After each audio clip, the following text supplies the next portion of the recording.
யாரும் மந்தவனமாக போவதில்லை என்றால் தேவனோடு கூட திட்டமாக பேச போகிறார். அதுல எந்த விதமான சந்தேகமும் இல்லை. அது மட்டுமில்ல, அநேகர் உங்களுக்கு அநேக காரியங்களை கற்றுக் கொடுத்திருக்கலாம். ஆனால் இன்றைக்கு நீங்கள் எப்படி மற்றவர்களுக்கு ஒரு தீர்க்கனாக ப்ராஃபட்டிக் அட்டரன்ஸ் எப்படி நீங்கள் செய்ய முடியும் என்று நான் உங்களுக்கு சொல்லிக் கொடுக்க போகிறேன். இது உங்களுக்கு சாத்தியமா இல்லையான்றது பற்றி எனக்கு தெரியாது. அநேக பேர் இந்த விதமான வரங்களையும் வல்லமை வைத்திருக்கிறார்கள். அவள் எல்லாருமே எல்லா காரியங்களையும் சொல்லிக் கொடுக்க மாட்டாங்க. ஆனால் நான் சொல்லிக் கொடுக்கிற காரியங்களை நீங்கள் அப்படியே தத்ரூபமாக நீங்கள் அறிந்து கொண்டீர்கள் என்றால் நிச்சயமாக இது உங்களுக்கு ஆசீர்வாதமாக இருக்கும். இதுல எந்த விதமான சந்தேகமும் இல்லை. அடுத்த வாரத்திலே உங்களுக்கு நாம் ஏற்கனவே கிஃப்ட் ஆஃப் டெலிவரன்ஸ் பார்த்தோம், gift of wisdom and knowledge ஒரு நாள் பார்த்தோம். இன்றைக்கு கிஃப்ட் ஆஃப் கம்யூனிகேஷன் அது பார்க்க போறோம். கிஃப்ட் ஆஃப் கம்யூனிகேஷன்ல அந்நிய பாஷை பேசுகிறதான காரியங்கள், வியாக்கியானம் பண்ணுகிறதான காரியங்கள், மூன்றாவதாக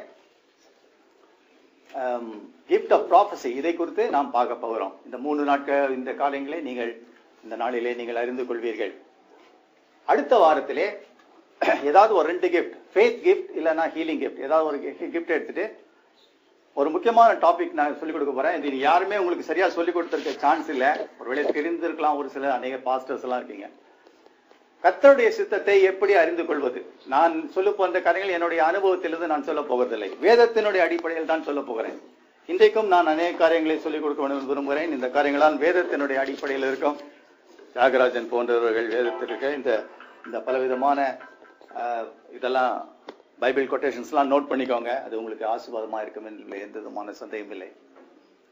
கர்த்தருக்கு சித்தமான அதுக்கு அடுத்த வாரத்திலே டிப்ரெஷன் கொடுத்து சொல்லிக் கொடுக்கலாம் இருக்கிறேன். டிப்ரெஷன் எல்லா இடத்துலயும், அமெரிக்கால நண்பர்கள்லாம் போறாங்க வராங்க, அவங்க எல்லாம் சொல்றாங்க அங்க ஒரு பெரிய எல்லாம் இருக்கு, அவங்களுக்கு ஒண்ணுமே இல்லை. என்னன்னு கேட்டா ஐம் லோன்லி அண்ட் டிப்ரெஸ்ன்னு சொல்லுகிறார்கள். அந்த கல்ச்சருக்குள்ளாக தான் நம்முடைய வாலிப சகோதர சகோதரிகள் போய்கொண்டு இருக்கிறார்கள். அதனால உங்களுக்கு இன்ட்ரெஸ்டிங்கா இருக்க காரியங்கள் டிப்ரெஷன், விசேஷமாக இங்க சில தாய்மார்கள் இருக்கிறீர்கள். உங்களுடைய பிள்ளைகள் 17-18 வயசுக்கு மேலானா they are accountable for their spiritualism. அது நல்லா தெரிஞ்சுக்கோங்க. Your prayer cannot cover your children. I cannot say that it cannot cover. It can cover to only to a particular extent. அதுக்கப்புறம் நீங்க அவங்கள மோட்டிவேட் பண்ணி அவங்க faith and dependence on God must increase. They must have a right communication with God. Protect themselves. This is very important. இல்லைன்னா they'll get lost. அதனால நீங்கள் அவசியம் இந்த காரியங்களை தெரிந்து கொள்ள வேண்டும். உங்களுடைய பிள்ளைகளை சரியான முறையில் மோட்டிவேட் பண்ணுங்க. அது மட்டும் இல்லை, நான் 2-3 வாரமா ஒரு காரியத்தை சொல்லிக் கொண்டு இருக்கிறேன். இதுக்கெல்லாம் நோக்கம் ஏதோ எனக்கு தெரியுது நான் சொல்லணும்ன்றது இல்லை. நீங்கள் எல்லாருமே சோல் வினர்ஸ் ஆக மாற வேண்டும். அதுதான். அநேகர் ஒருத்தருக்கு கிட்டார் வாசிக்கிற தாளந்துகள் இருக்கு, பாடுறதுக்கு தாளந்துகள் இருக்கு, அநேக காரியங்கள் இருக்கு. ஆனா நான் இயேசுவிடம் போய் நிற்கும் போது அவர் கேட்பார், கிட்டார் வாசியான்னு கேட்க போறது இல்லை. எத்தனை ஆத்மாக்கள் என்கிட்ட கொண்டு வந்தான்னு கேட்பார். ஆத்மா ரட்சிக்காமல் வெட்கத்தோடைய ஆண்டவா வெறும் கையனாக உடைய சமூகத்திலே வர முடியுமான்னு பக்தர் பாடுகிறான். Should I come with empty handed, does my sweet redeemer meet? ஒரு ஆங்கில பாடல். வெளியே போக முடியாது. நீங்க என்ன ஆத்மாக்களை எடுத்துட்டு போறீங்களோ அதுதான் முக்கியம். அதனால நீங்க எந்த காரியங்கள் செய்தாலும் அதர் காரியங்கள், துதி, பரிசுத்தம், உபவாசம், பைபிள் ரீடிங், இதெல்லாம் பக்தி விருத்திக்கு கொண்டு வருது. பாடுகிறது, கோயர்ல பாடுறேன், அது பாடுறேன், இதெல்லாம் டேலண்ட்ஸ், இதெல்லாம் தேவன் கொடுத்த தாளந்துகள். ஆனால் நீங்கள் நிச்சயமாக இந்த காரியங்களை செய்ய வேண்டும். நீங்கள் இதை முயற்சி செய்யுங்கள். இது மிக மிக மிக முக்கியமான ஒரு காரியம். இதை நீங்கள் முயற்சி செய்ய வேண்டும். இல்லாவிட்டால் முயற்சி செய்யலைன்னா இது உங்களுக்கு வருவதற்கு வாய்ப்புகள் இல்லை. ஏதாவது யாருக்காவது சுவிசேஷத்தை நீங்கள் அறிவிக்க வேண்டும். ஏதாவது யாருக்காவது ஒரு காரியங்களை நீங்கள் சொல்லிக் கொடுக்க வேண்டும். அவர்களுடைய ஆத்துமாக்களை ரட்சிப்பதற்காக காரியங்களை செய்ய வேண்டும். நான் மிக வேகமாக சொல்லி செல்ல விரும்புகிறேன். நான் புதிதாக ரட்சிக்கப்பட்ட பொழுது நான் கிறிஸ்துவ குடும்பத்தில் தான் பிறந்தேன். என்னுடைய தந்தை தாயாரும் ஊழியம் செய்து கொண்டிருந்தார்கள். அதனால எனக்கு ஊழியம் என்றால் என்ன என்று நன்றாக தெரியும். அதனால நான் என்ன நினைச்சேன்னு சொன்னீங்கன்னா, அந்த காலத்துல எல்லாம் நாங்க சினிமா பார்க்கும்போது காசு இல்லைன்னா தர டிக்கெட்ல உட்காந்து பார்ப்போம். அப்படிதான் நான் யோசித்தேன். சரி, நம்ம அப்படியே ஓட்டிட்டோம், 30 வயசு தாண்டிடுச்சு, இனிமேல் ரட்சிக்கப்பட்டு கள்ளன் மாதிரி நமக்கு கரெக்டா சாகிற சமயத்துல எப்படியும் தெரியும் சாக போறோம்னு. அப்போ ஏதாவது சொல்லி கடவுள்கிட்ட அப்படி போய் பரதீஸ்ல போய் சேர்ந்தலாம்னு நினைச்சிருந்தேன், உண்மையா நினைச்சிட்டு இருந்தேன். ஆனா திடீர்னு ரட்சிக்கப்பட்ட உடனே எனக்கு தெரிஞ்சது, திடீர்னு இவ்வளவு நாள் வேஸ்ட் ஆக்கிட்டுமே, ஆண்டவர் இவ்வளவு காரியங்கள் நல்ல காரியங்கள்லாம் கொடுத்தாருன்னு சொல்லிட்டு. அப்பொழுது நான் என்ன பண்ணேன், முதலாக என்ன பண்ணேன், நானும் என் மனைவியும் பிள்ளைங்களும், சின்ன சின்ன பிள்ளைங்க எல்லாரையும் கூட்டு போய் ட்ராக் எடுத்து ஷோல்டர் பேக்ல எல்லாம் போட்டு எடுத்துட்டு போய் வேளாங்கண்ணி சர்ச்சில் வரவங்களுக்கு எல்லாம் கொடுப்போம். ஃபர்ஸ்ட். செகண்ட் என்ன பண்ணேன், விஹெச்எஸ் ஹாஸ்பிட்டல்ல போய் அந்த குணமாக்க முடியாத நோயாளிகள் இருக்காங்க இல்லையா, அங்கே ஹாஸ்பிட்டலைஸ்ட், அவங்கள அந்த விதமான நோயாளிகளை பார்த்து அவங்களுக்கு நான் ட்ராக்ஸ் கொடுத்தேன். பார்த்தேன், கொஞ்ச நேரத்துல பார்த்தா யாரோ தெரிஞ்சவங்கலாம் இருக்காங்க, எங்க அப்பா அம்மாவுக்கு தெரிஞ்சவங்கலாம் இருக்காங்க. சரின்னு விட்டுட்டு உடனே ஸ்கூட்டர் எடுத்துட்டு நேரம் ராயப்பட்டாக்கு போனேன். அப்ப நான் நினைச்சேன், இங்க எடுத்துட்டு போய் நம்ம வந்து ட்ராக் கொடுத்தா யாராவது பைபிள்ல கேள்வி கேட்டா நமக்கு சொல்ல முடியாது, அதனால சில்ட்ரன்ஸ் வார்டுக்கு போகலாம், அங்கேதான் சோர்ந்து போய் அம்மா குழந்தை வச்சுட்டு இருப்பாங்க, டக்கு டக்குன்னு கொடுத்துட்டு போயிடலான்னு சொல்லி கொடுத்தேன். ஒரு அம்மா சொன்னாங்க, கிறிஸ்தவ சேவை அம்மா போல் இருக்கு, அவங்க சொன்னாங்க, பிரதர் ஜோம் பண்ணுங்க இன்னைக்குன்னு. ரொம்ப வைராக்கியமா, ஆண்டவரே எப்படியாவது இந்த பிள்ளைக்கு சுகம் தாரும், எனக்கு அந்த நாட்டில் வல்லமையில வரங்களே இல்லை அப்படின்னு சொல்லிட்டு நான் வந்து ஜோம் பண்ணேன். ஜோம் பண்ணி பார்த்தா கண்ணை திறந்து பார்த்தா 20 பேர் நிக்கிறாங்க பின்னால. அப்போ நான் யோசித்தேன், தேவை இருக்குது. நம்ம வந்து வீட்லயே உட்கார்ந்து இருந்து எந்த இடத்துல போய் ஊழியம் செய்யுதுன்னு நினைச்சிட்டு இருந்தா நம்ம வந்து ஊழியம் செய்யவே முடியாது. அதனால ஆத்துமாக்களை நீங்கள் ஆதாயப்படுத்த வேண்டியது மிக மிக அவசியமான காரியம். அதுக்கப்புறம் நான் வந்து இந்த NLG சபைக்கு போகும்போது அந்த இடத்துல பாஸ்டர் திட்டுவார் சில டைம்ல, இந்த மாதிரி நீங்க எல்லாம் சாப்பிட்டுட்டு மதியானம் தூங்குறீங்கன்னு. சரி என்ன பண்ணேன் யோசித்தேன், ஜெயில் மினிஸ்ட்ரிக்கு போறேன்னு ஒரு 2-3 நண்பர்கள் நின்று இருந்தாங்க, அவங்களோட சேர்த்துக்கிட்டேன். அங்க போய் பார்த்தேன், அங்க போய் பார்த்தா 250 பேர் அங்க வந்து மரத்துக்கட்டில அந்த கான்விக்ஸ் எல்லாம் உட்கார வச்சு எல்லாம் கன் வச்சு நிக்கிறாங்க சுத்தி. அப்போ என்னை அழைச்சின்னு போனவர் எனக்கு நண்பர், அவர் எனக்கு நல்லா தெரியும், அதனால நீங்க பேசுங்கன்னு சொல்லிட்டாரு. அப்ப நினைச்சேன், இவங்களுக்கு என்ன நம்ம சொல்றது, அவங்க இடத்துல நம்ம இருக்கணும், நம்ம இடத்துல அவன் வெளியே இருக்க வேண்டிய ஆளு, நம்மள கொண்டாந்து இவனை கொண்டாந்து இவளுக்கு சொன்னா என்ன சொல்றதுன்னு யோசிச்சு ஏதோ நான் சொன்னேன். ஏதாவது நமக்கு தெரிஞ்ச வைக்க ஏதோ கதை சின்ன கதை சொல்லி ஏதோ சமாளிச்சேன்னு வச்சுக்கோங்களேன். யார் இயேசு கிறிஸ்துவை ஏற்றுக்கொள்ளிருந்தா 250 பேர் 150 பேர் கை தூக்குறான்.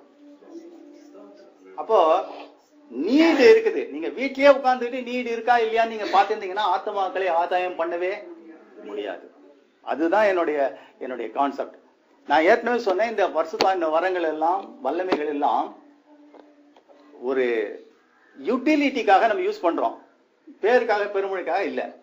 It is not a waste not a luxury. அதை நீங்க தெரிஞ்சுக்கணும். இதெல்லாம் வேஸ்ட்டுங்க, சும்மா அவர் ஏதாவது பேசிட்டு இருப்பாரு அப்படிதான் நினைக்காதீங்க. லக்ஸரின்னு நமக்கு எட்டாத கணினியும் சொல்லவே சொல்லாதீங்க. பவுல் சொல்றான், தீர்க்கதரிசி நாருங்கள் சொல்றான், அங்க அந்த இடத்துல கத்திரிக்காய் விற்குது ரொம்ப சீப்பா வாங்கிக்கோங்கன்னு சொன்னாக்கா அது ஈஸின்னு அர்த்தம். ஏன்னா பவுல் மிச்ச வரங்கள் அப்படி சொல்ல, தீர்க்கதரிசனம் எல்லாரும் தெரிஞ்சுக்கணும் அப்படின்றான். நீங்க தீர்க்க தரிசனம் சொல்றீங்களோ இல்லையோ, மற்றவர்களால தீர்க்கதரிசிகளா ஏமாற்றப்படக்கூடாது. அது மிகுந்த முக்கியமான காரியம். அதனால இந்த வரங்கள் வல்லமைகள் எல்லாம் மிகவும் அவசியமான ஒன்று. எனவே இந்த அடிப்படையிலே தான் இந்த காரியங்கள் எல்லாம் நடத்தி கொண்டு இருக்கிறோம். இரண்டாவது, நாம் செல்வதான எண்ட் டைம் மினிஸ்ட்ரிக்கு போகிறோம். இதுக்கு வந்து இந்த வல்லமை வரங்கள் மிக மிக மிக அவசியம். இதை நீங்கள் அவசியம் பெற்றுக்கொள்ள வேண்டும். இன்னைக்கு நான் 20 வருஷத்துக்கு முன்னால இருந்தேன், அப்பெல்லாம் இதெல்லாம் கிடையாது பிரதர்ன்னு சொல்லாதீங்க. இப்போ வந்து எல்லாமே சேஞ்ச் ஆகி போச்சு. யாருமே லேண்ட்லைன்ல இப்ப பேசுறதே இல்லை. டெலிபோன் நீங்க BSNL கூப்பிட்டு பாருங்க, 10 நிமிஷம் நிற்பான். ஒரு காலத்துல டெலிபோனுக்காக நான் படுற பாடு பெரிய பாடா இருக்கும். போயிடுச்சுன்னா அவ்வளவுதான், முக்கியமான லேண்ட்லைன் கனெக்ஷன் போயிடும். அவன் வரதுக்கு 4 நாள் 5 நாள் ஆகும். எல்லாம் சேஞ்ச் ஆச்சு. எல்லாம் அவன் செல்ல பாக்கெட் வச்சிருக்கான். அதனால ஒண்ணுமே இல்லை. ரெண்டாவது, நான் என்ன சொன்னேன் அன்னைக்கு, people are worried about issues. அவன் பிரச்சனையை தான் பாக்குறான், நம்ம மிச்ச காரியங்கள்லாம் நமக்கு அது. சோ பிரச்சனைக்கு நீங்கள் பதில் கொடுக்கத்தக்கதாக நீங்கள் ஆயத்தம் உள்ளவர்களாக நீங்கள் இருக்க வேண்டும். இது எந்த விதமான டவுட்டும் கிடையாது, எந்த விதமான. ரெண்டாவது, ஆண்டவர்கிட்ட நீங்க பேசும்போது அவர் உங்ககிட்ட என்ன பேசுறாருன்னு கொஞ்ச நேரம் உட்கார்ந்து பாருங்க. ஒரேடியா கடற்கடன்னு சொல்லி கொட்டிட்டு வந்துடாதீங்க, உட்கார்ந்து பாருங்க, மோட்டிவேட் பண்ணுங்க. இதை ஒரே நாள்ல எல்லாம் வர முடியாது. ஏதாவது ஊழியக்காரனை பார்த்து இப்படி இருக்கிறாரு அப்படிதான் நான் இருக்கணும்னு நினைக்காதீங்க. அவன்லாம் 20 வருஷம் 30 வருஷம் கஷ்டப்பட்டு படிக்கட்டு ஏறி வந்து மேல வந்திருப்பான். அதனால அதை நீங்க வந்து ஒரு ஆளோட கம்பேர் பண்ணாதீங்க.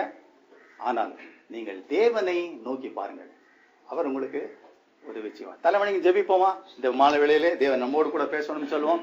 ஒரு ப்ராஃபெட் அல்லது தீர்க்கதரிசின்றவன் கடவுளுடைய பாரத்தை சுமக்கிறவன். அவன் ஆண்டவரே உம்மோடு கூட நான் பேச வேண்டும் என்று, உங்களுடைய சத்தத்தை நான் கேட்க வேண்டும் என்று விரும்புகிறேன், உங்களுடைய பாரத்தை நான் சுமக்கிறேன்.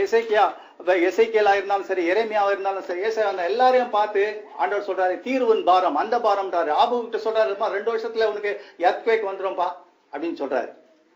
அதனால முதலாவது இந்த காரியங்களை நீங்கள் கற்றுக்கொள்ளுங்க. அதுல எந்த விதமான டவுட்டும் கிடையாது. எந்த விதமான பிரச்சனையும் கிடையாது. அதனால நீங்கள் அவசியம் முன்னோக்கி செல்லுங்கள். தேவன் உங்களை ஆஸ்வதிப்பார், எந்த விதமான சந்தேகம் இல்லை. ஆண்டவரே உங்களுடைய சத்தத்தை நீங்க கேட்கணும். ஏன்னு சொன்னீங்கன்னா, தாகம் உள்ளவன் மேல் தான் என் பக்கெட்ல தண்ணி ஊத்துவேன்னு சொல்றாரு. சும்மாவே எனக்கு வேண்டாம், எனக்கு லக்ஸரியா இருக்குதுன்னு சொன்னீங்கன்னா விட்டுருவாரு. அதனால நீங்க வாஞ்சியுங்கள், தேவன் உங்களுக்கு அதை தருவார். அல்லேலூயா. தலைவணங்கி ஜெயிப்போம். பேசும் கர்த்தாவே, எங்களோடு கூட பேசும். இந்த பிள்ளைகள் என்னை காண வரவில்லை ஆண்டவரே, மேடம் ஏதாவது கற்றுக்கொள்ள வேண்டும். இயேசுனுடைய பாதத்திலே மரியாள் உட்கார்ந்து நல்ல பங்கை தெரிந்து கொள்ளதை போல ஆண்டவரை தெரிந்து கொள்ள வேண்டும் என்று ஓடோடி வெயிலிலே வந்திருக்கிறாள் ஆண்டவரே. சரியான இயற்கை சூழ்நிலையிலே ஆண்டவரே, ஃபேன் இல்லை ஆண்டவரே.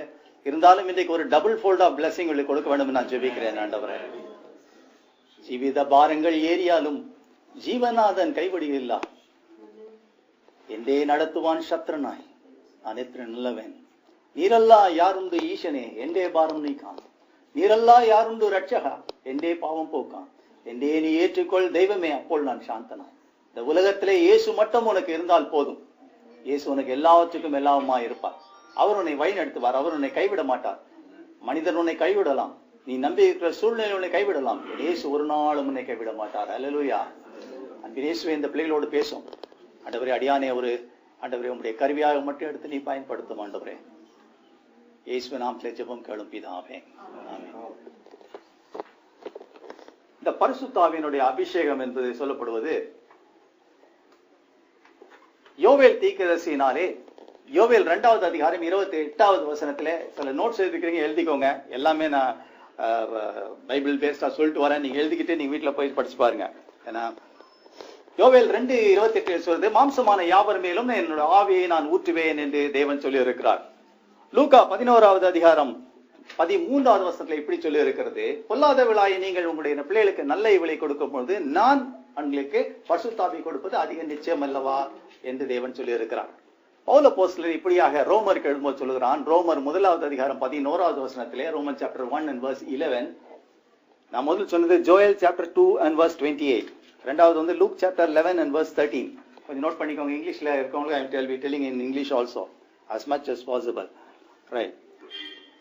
பவுல் என்ன சொல்லுகிறான், நீங்கள் நான் உங்களிடம் வரங்களை கொடுத்து அது நிமித்தமாக நீங்கள் ஸ்திரப்பட வேண்டும் என்று விரும்புகிறேன் சொல்கிறார். I want to come and impart the gift of the Holy Spirit so they may get established என்று சொல்லுகிறான். அதுதான் பவுலுடைய நோக்கம், இவளுக்கு ஸ்திரப்படுத்தணும் என்று சொல்கிறான். அது மட்டுமல்ல, கொரிந்தியர்கள் சொல்லுகிறான் 1 கொரிந்தியர் 12:7 ஆவியினுடைய அனுக்கிரகம் அவனுடைய சொந்த அனுபவத்துக்கு கொடுக்கப்பட்டிருக்குது. யாரும் நம்ம ஒரு பெரிய கூட்டத்தை ஆயத்தம் பண்றதுக்கோ அதுக்காகவோ இல்ல ஒரு பெரிய அற்புதம் செய்து நிறைய காசு சம்பாதிக்கிறதுக்காகவோ யாருக்குமே அப்படிப்பட்டவங்களுக்கு வரமே கொடுக்க மாட்டார். ஆனால் உன்னுடைய சொந்த அனுபவத்துக்கு இது வேணும். அதை நீ ரியலைஸ் பண்ணணும்.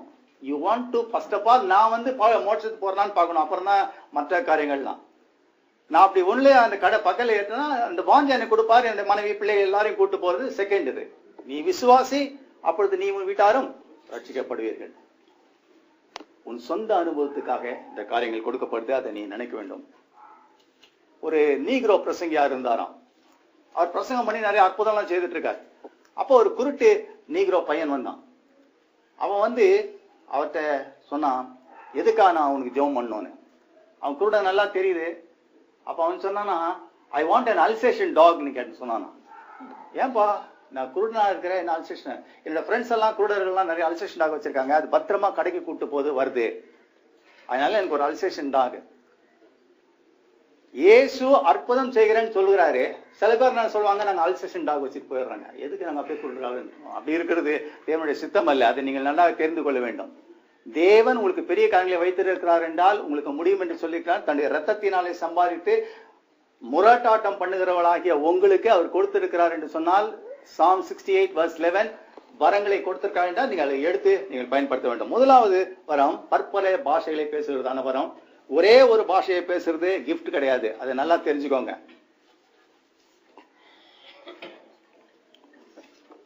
பற்பல பாஷைகளை பேசுதான வரம். சரி, ஆதி நாட்களிலே ஆதியாகமம் 11வது அதிகாரம் 9வது வசனத்திலே, ஜெனிசிஸ் சாப்டர் 11 and verse 9, இதுல வேதம் என்ன சொல்கிறதுனா, பாபேல் கோபுரத்திலே பாஷைகள் தாறுமாறாக்கப்பட்டது. சரி, அதுக்கப்புறம் ஏசாயா தீர்க்கதரிசி இப்படியா சொல்கிறான். ஐசாயா சாப்டர் 28 and verse 11ல தேவன் சொல்றாரு, நான் பரியாச உதடுகள் நிமித்தமாக தான் உங்களோடு கூட நான் பேசுவேன் என்று சொல்லுகிறார். பரியாச உதடுகளோடு நான் உங்களோடு கூட பேசுகிறேன் என்று சொல்லுகிறார். இப்படியாக இருக்கிறதான வழியில இயேசு கிறிஸ்து இந்த உலகத்துக்கு வந்தார். வந்துட்டு என்ன சொன்னாரு, நீங்க எல்லாம் வந்து எருசலேமிலே காத்திருங்கள், உங்களுக்கு வந்து ஏற்ற வழியிலே உங்களுக்கு பரிசுத்தாவியை கொடுப்பேன்னு சொல்லுகிறார். அப்போஸ்தலர் 2வது அதிகாரம் 1-3 வசனம் வரை வாசித்து பாத்தீங்களா, ஆக்ட்ஸ் சாப்டர் 2 verses 1-3, இதுல தேவன் அக்கினிமயமான நாவலில் கூட பரிசுத்தாவின் வரங்களாக வந்தார் என்று சொல்லி நம்ம பார்க்கிறோம். அப்பொழுது ஃபர்ஸ்ட் ஆஃப் ஆல் என்ன செய்தாங்கன்னா, அப்போஸ்தலர் 2:11 சொல்லுது, ஆக்ட்ஸ் சாப்டர் 2 and verse 11, இதுல என்ன சொல்லுது, they praised God, அவங்க தேவனை துதித்தார்கள் என்று சொல்லுகிறது. சோ முதலாவது இந்த பற்பல பாஷைகளை பேசுறதுனான வரங்களுடைய காரியம் தேவனை துதிக்கிறதாக இருக்கும்.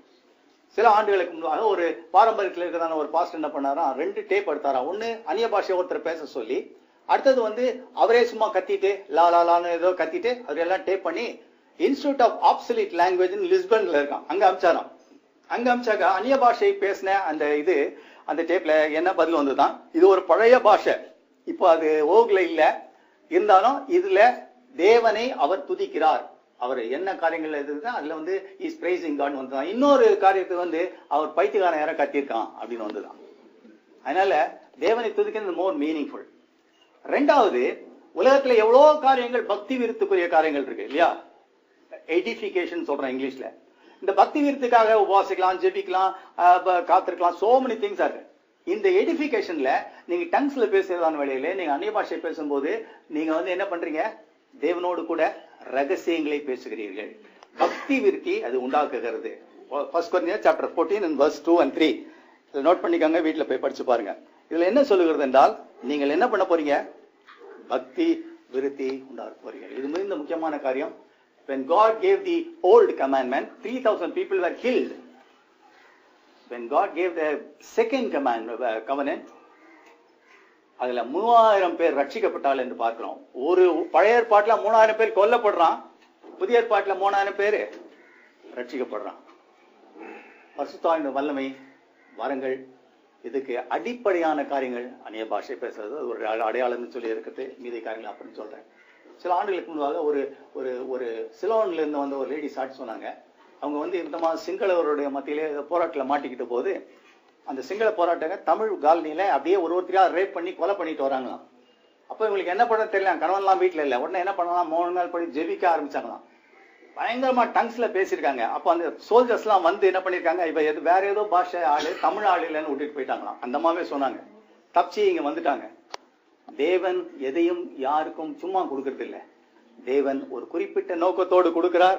இந்த காரியங்களை நீங்கள் பெற்றுக்கொள்வது மிகுந்த அவசியமாய் இருக்கிறது. சரி, இது அடுத்த கட்டத்துக்கு நாம் போகும்பொழுது, ஒருவன் பாஷை பேசும்போது அதுக்கு வியாக்கியானம் தேவை என்று வேதத்தில் சொல்லி இருக்கிறது. 1 Corinthians 14:27 வாசித்து பாருங்கள். 1 Corinthians chapter 14 and verse 27 இதுல என்ன சொல்லுகிறது, ஒரு மனுஷன் டங்ஸ்ல பேசும்போது அதுக்கு அர்த்தம் சொன்னாதான் அவனுக்கு வந்து யூஸ்ஃபுல்லாக இருக்கும் என்று சொல்லி இருக்கிறது. எனவே இந்த காரியங்கள் எல்லாம் மொழிபெயர்ப்பது, கற்றுக்கொள்வது மிகுந்த முக்கியமான காரியம். 1 பேதுரு 1வது அதிகாரம் 10-12 வரை வாசிங்க, வீட்டுல போய் வாசித்து பாருங்க. அதுலயும் என்ன சொல்லுகிறார் பேதுரு என்ன சொல்லுகிறார், இதை நீங்கள் இவ்விதமாக நீங்கள் டிரான்ஸ்லேட் பண்ணி சொல்லும் போது அது மற்றவர்களுக்கு ஆசீர்வாதமாக இருக்கும். யாருக்கு அந்த செய்தி சொல்லப்படுகிறது என்பதை நீங்கள் நன்றாக அறிந்து கொள்ள முடியும் என்று வேதத்திலே சொல்லி இருக்கிறது. சில ஆண்டுகளுக்கு முன்பாக ஒரு முறை நான் ஒரு ஆலயத்துக்கு போயிருந்தேன். அப்போ அந்த ஆலய ஆராதனையில ஒருத்தர் டங்ஸ்ல வந்து பேசுறாரு. பேசிட்டு என்ன பண்றாரு, இன்டர்பிரேட் பண்றாரு. என்ன சொல்றாரு, பயப்படாதே, உங்களோடு கூட இருக்கிறேன், தியாதேன்னு வந்து எல்லாரும் கை தட்டினாங்க. போலீஸ் ஸ்பிரிட் சொன்னாரு, தெரியுதுல்ல அவரு என்ன சொல்றாரு, அது ஒண்ணு பாஷை இல்ல, உனக்கிட்ட சொல்றேன்னு சொல்லிட்டு என்கிட்ட ஒரு காரியம் என்ன சொன்னாரு. அவர் பேசினது டங்ஸ் கரெக்ட் தான், அது தேவனுடைய செய்தி. அதுக்கு இன்டர்பிரேஷன் அவர் சரியா பண்ணல.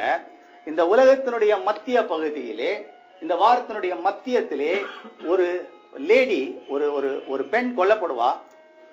அவளுக்காக எல்லாம் துக்கிப்பாங்க. ஆனா நீங்க வந்து என்னுடைய பிள்ளைகள் துக்கிக்க தேவையில்லை அப்படின்னு சொல்லிட்டு நான் ஒரு ஊழியக்காரன் சொன்னேன் அவர்கிட்ட, இந்த மாதிரி வந்ததுன்னு. அவரு நானா மறந்துட்டேன், அது அவ்வளவுதான். புதன்கிழமை காலையில அவர் போன் பண்ணார் 7 மணிக்கு.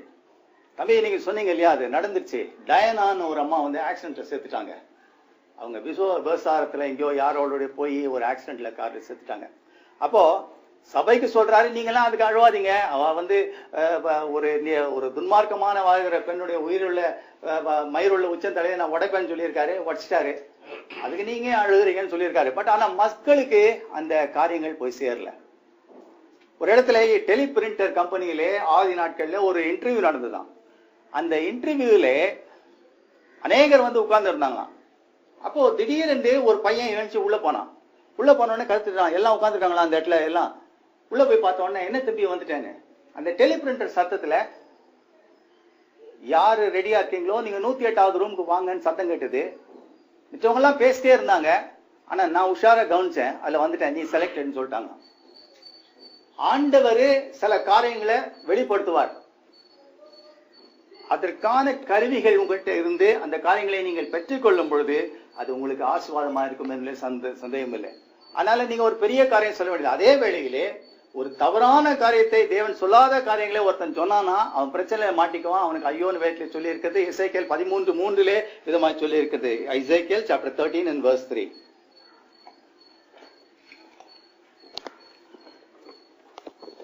சரி, 2 வாரம் முடிச்சிட்டோம்.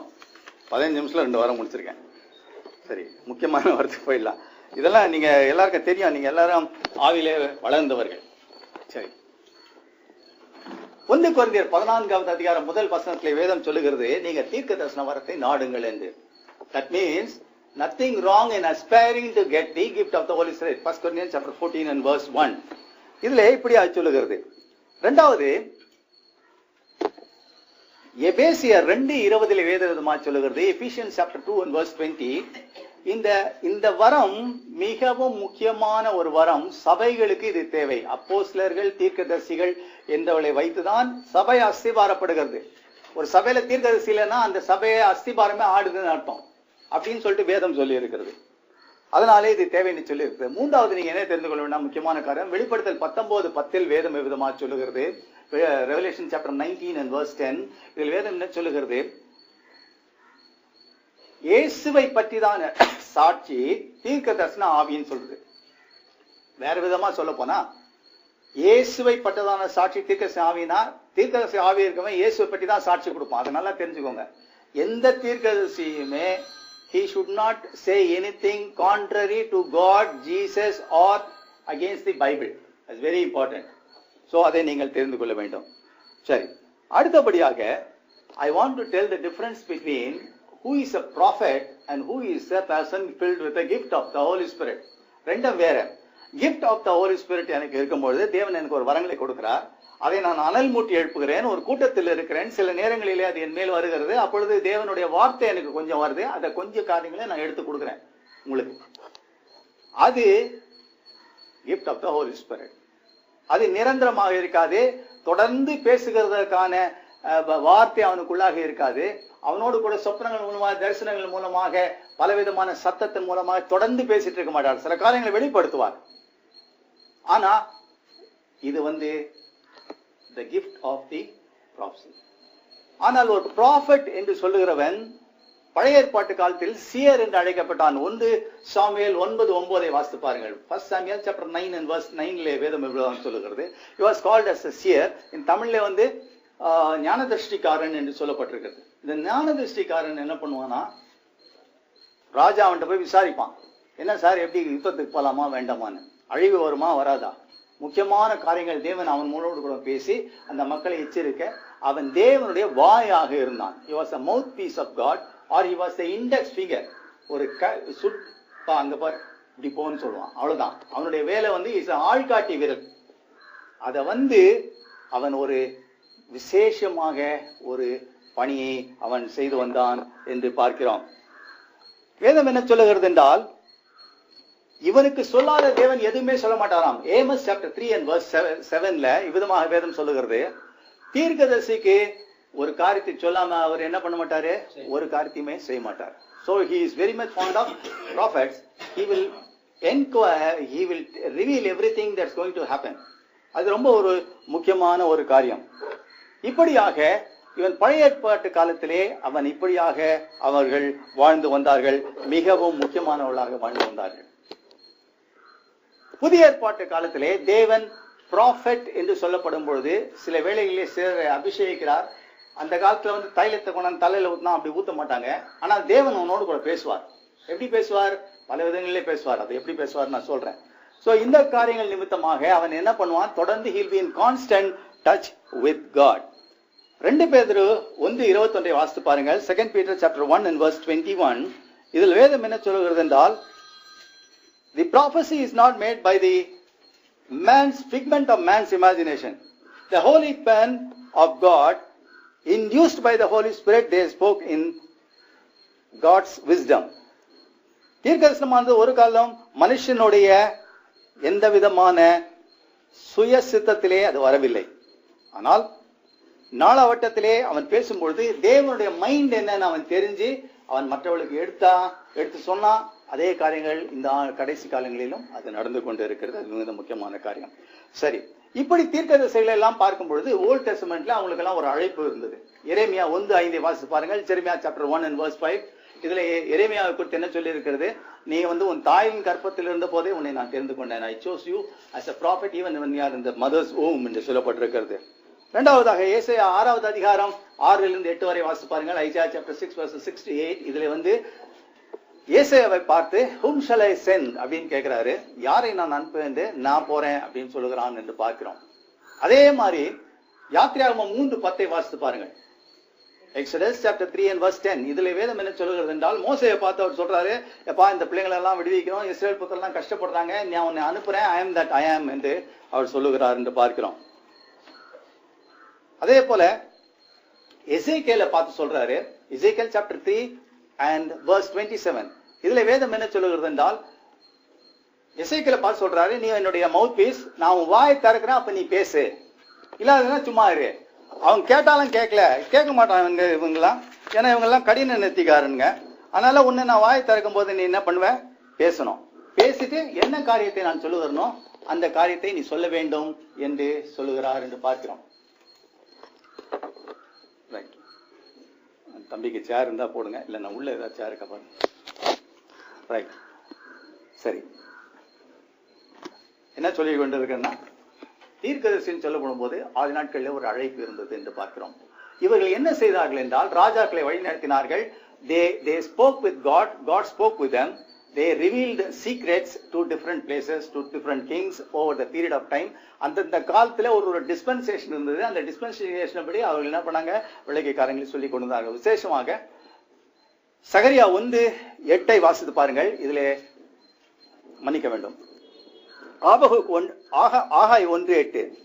ஆகாய் 1:8 வேதம் சொல்லுகிறது, மலையின் மேல் ஏறி நீங்கள் மரத்தை வெட்டி கொண்டு சபையை கட்டுங்கள் என்று சொல்லி இருக்கிறது.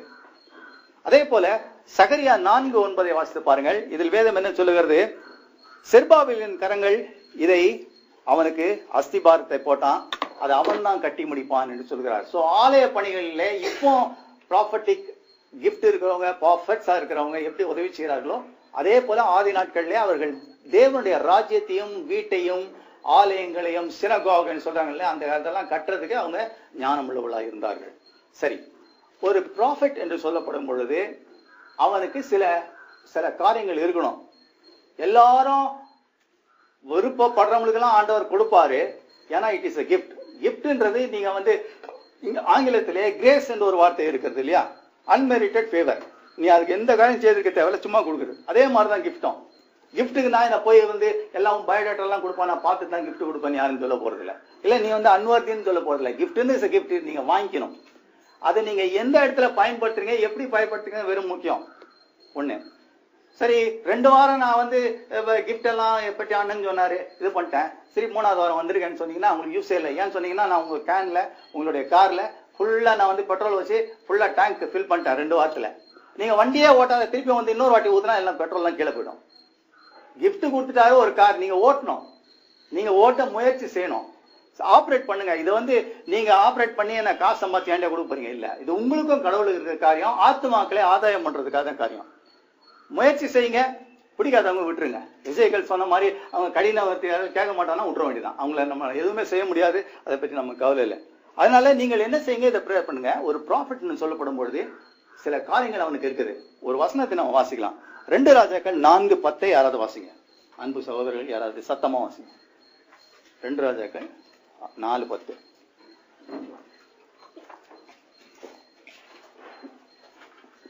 வாசித்தீங்களா? மெத்தையின் மேல் ஒரு சிறிய அறை வீட்டை கட்டி அதில் அவருக்கு ஒரு கட்டிலையும் அதிலே அவருக்கு ஒரு கட்டிலையும் மேஜையும் நாற்காலியும் குத்து விளக்கையும் வைப்போம். குத்து விளக்கும். பாருங்க, இது ஒண்ணும் கிடையாது. இந்த காலத்துல தனியா எங்க வீட்டுல நீங்க தான் லெனர்ட் பேசினாரு, தலையில மேல ஒரு ரூஃப் கட்டுங்க, நான் தனியா போறேன்னு சொன்னா வீட்டுல பிரச்சனை வந்துடும். சாயங்காலம் திரும்பி ஏற்கனவே 2-3 கதைகள் நான் சொல்லியிருக்கேன். அப்படி ஆயிடும். அப்படி இல்ல. You must have a place in which you have a constant communion with the Lord. மெத்தேலன்னும் போது ஒரு பெரிய, அவங்க வீடு பெரிய வீடா இருந்திருக்கணும். எலிசா அந்த லேடியை பார்த்ததாவோ பேசினாவோ தெரியல, இருந்தா அவன் குழந்தை இல்லைன்றது தெரிஞ்சிருந்திருப்பான். ஒரு பெரிய ஒரு மூலையில ஒரு ரூம் கட்டுறாங்க. அப்போ மீதி இடம்லாம் என்ன பண்றது, வெளியே வந்து என்ன பண்ணுவோம், வானத்தை பார்ப்பான். அது கம்யூனிகேஷன் வித் காட். அப்படி வானத்தை பார்க்கும்போது ஆண்டவரே அப்படின்னு சொல்லணும். சோ ஒரு ரூமு, அதுல இருந்து constant communion with God. Number 3, table என்று சொல்லுகிறது கற்றுக்கொள்ளுகிறவன் உபயோகப்படுத்துறது. ஒரு பாஸ் என்ன பண்ணுவார், கால் மேல கால் போட்டு அப்படி சுத்துற சேர்ல உட்காந்துருப்பார். ஆனா படிக்கிறவன் என்ன பண்ணுவான், சேர்ல ஒரு டேபிள் உட்கார்ந்து அந்த காரியங்களை அவன் கற்றுக்கொள்வான். விளக்கு என்பது தேவனுடைய வார்த்தை. பாருங்க, இந்த காரியங்கள் எல்லாம் எலிசாக்கு வச்சான். இந்த காரியங்கள் உங்க வாழ்க்கையில் இருக்கான்னு பார்த்துக்கோங்க. இது இல்லைன்னு சொன்னீங்கன்னா நீங்க என்னைக்குமே எந்த வரங்களையும் யூஸ் பண்ண முடியாது, இன்க்ளூடிங் ப்ராப்பர்ட்டி. அப்போ உங்களுடைய வாழ்க்கையிலே நீங்கள் இப்படியாக முன்னேறி செல்ல வேண்டும் என்றால் உங்களுக்கு இது அவசியம். வீட்லயே எப்பவும் பார்த்து உட்கார்ந்து ஒரே கச்சாமுச்சான்னு வச்சுக்கோங்களேன், உங்களால கான்சன்ட்ரேட் பண்ணி எதுவும் செய்ய முடியாது. தேவனுக்கு ஒரு நேரம் இது பண்ணுங்க, எப்படியாவது இது பண்ணுங்க. காலையிலயாவது ஜெபம் பண்ணுங்க, ஈவினிங் இது பண்ணுங்க. ஒரு தனி இடத்துல ஆண்டவரே நீ என்ன சொல்றீன்னு கேளுங்க. நீங்க இதெல்லாம் நல்ல யதார்த்தமா நீங்க நினைச்சு பார்க்கணும். அண்ணா அடிக்கடி சொல்றாரு, எல்லாரும் ஆண்டவர் பேசுவார். ஏன் நீங்க சில பேர் நினைக்கிறாங்க, இல்ல லெனார்ட் இப்ராஹிம் கூட தான் பேசுவாரா? இல்ல, கிடையவே கிடையாது. நீங்க முயற்சி செய்து பாருங்க. நீங்க இது வரைக்கும் நீங்க விசுவாசம் கேள்வினால் வரும்னு சொல்லியிருக்கிறது. நீங்க கேள்விப்படுறதுனால என்ன பண்ண போறீங்க, கற்றுக்கொள்ள போறீங்க. அது நல்லா நீங்க தெரிஞ்சுக்கோங்க. நீங்கள் தனியாக தேவனோடு கூட பேசுகின்ற, உறவாடுகின்ற, இன்ஸ்ட்ரக்ஷனை பெற்றுக் கொள்ளுகிறதான, வேதவசனம் வாசிக்கிறதான ஒரு டெண்டன்சி உங்களுக்கு டெவலப் பண்ணும் போது God will begin to communicate with you. எத்தனை பேருக்கு இந்த காரியங்கள் புரிகிறது? அல்லேலூயா. சரி, ஓகே. அடுத்தது, தேவன் எப்படி ஒரு மனிதனோடு கூட தீர்க்கமாக பேசுகிறார். சில காரியங்களை வேகமா சொல்லி செல்கிறேன். ரைட். முதலாவதாக எப்படியாக தேவன் உன்னோடு பேசுகிறார் என்றால், நான் முதல் சொன்னது 2 Kings chapter 4 and verse 10 எழுதிட்டீங்க இல்லையா?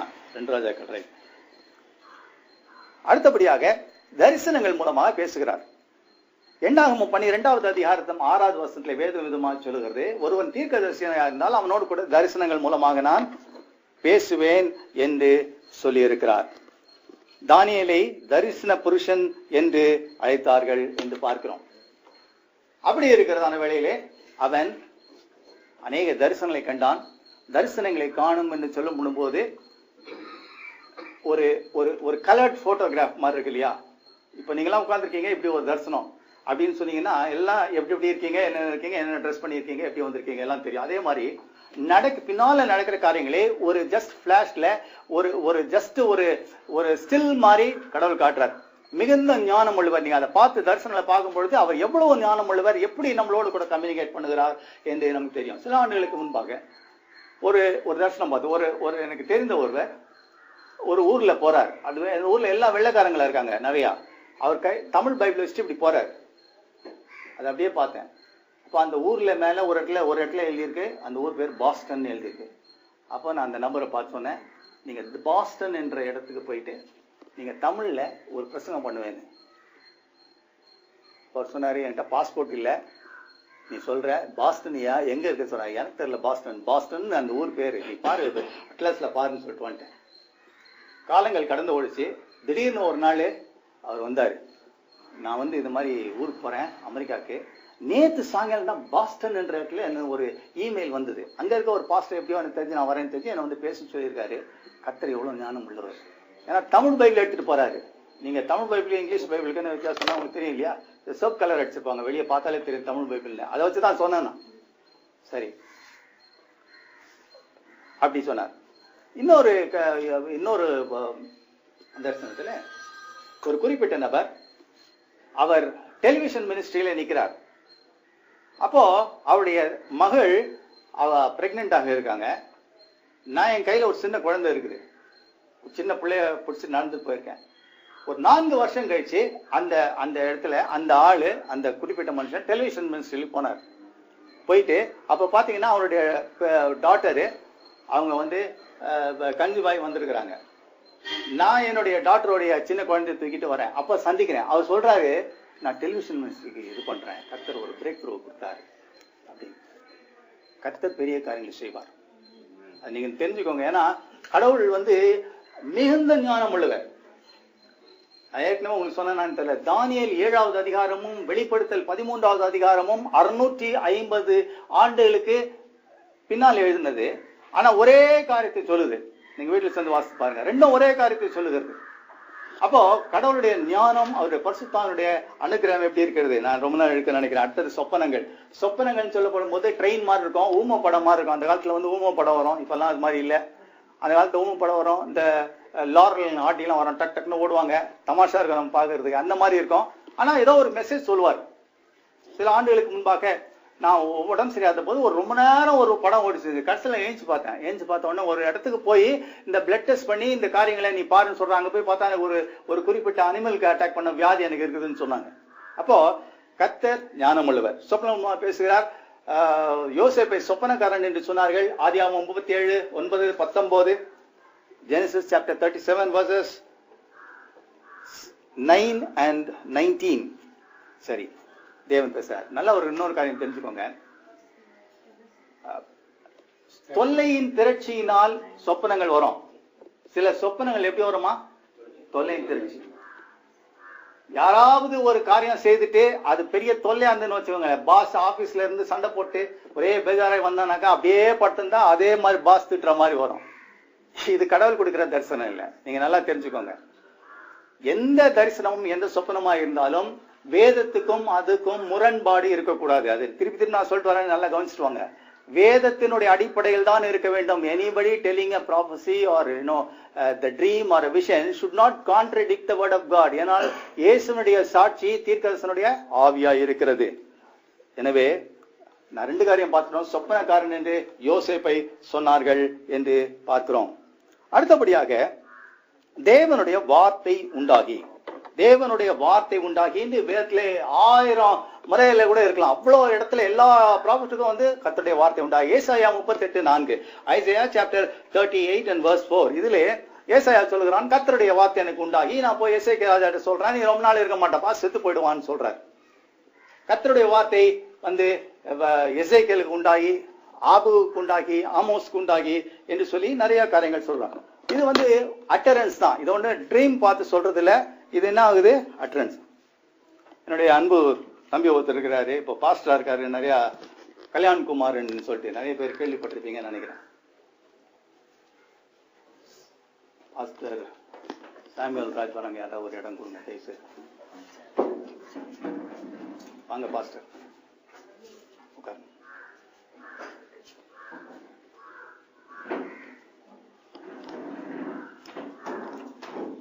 ஒரு தீர்க்கதரிசியோடு கர்த்தர் எப்படி பேசுகிறார் என்று சொல்லிக் கொண்டிருக்கிறேன். முதலாவது நான் சொன்னேன் தரிசனங்கள் மூலமாக பேசுவார் என்று சொன்னேன். இரண்டாவதாக அவர் சொப்பனங்கள் மூலமாக பேசுவார். மூன்றாவதாக தேவனுடைய வார்த்தை உண்டாகி என்று சொல்லப்பட்டிருக்குது. இந்த கல்யாணகுமார் என்று சொல்கிறது என்னுடைய நண்பர். எங்க மீட்டிங்ல அவர் இருந்தாரு. அவரு சமீப நாட்களில் ஒரு காரியத்தை சொன்னார். என்ன சொன்னார்னா, 1992 ஆண்டு என் வாழ்க்கையில முன்னேறதுக்கு சாத்தியக்கூறே இல்லாத ஒரு நாள்ல நீங்க சொன்னீங்க, உன்னை வெளிநாட்டுக்கு எடுத்து போய் உன்னை கொண்டு வந்து வல்லமையாக இந்த இடத்துல பயன்படுத்துவேன்னு சொன்னாருன்னு சொன்னேன். அதை நான் ஃபாலோ பண்ணுவேன்ல. ஆனால் தேவன் உண்மை உள்ளவராக இருந்து அப்படியே காரியங்களை நிறைவேற்றுகிறார். இன்னொரு சகோதரன், அவர் வந்து தூர்தர்ஷன்ல இருந்தார். அப்போ நான் ஒரு வீட்டுல போய் அந்த இடத்துல வந்து கூட்டம் எடுத்தேன். அப்போ பேசும்போது ஒருத்தர் வந்தார், தலைலாம் அப்படி தூக்கி வாட்டு அப்படி வந்தார்.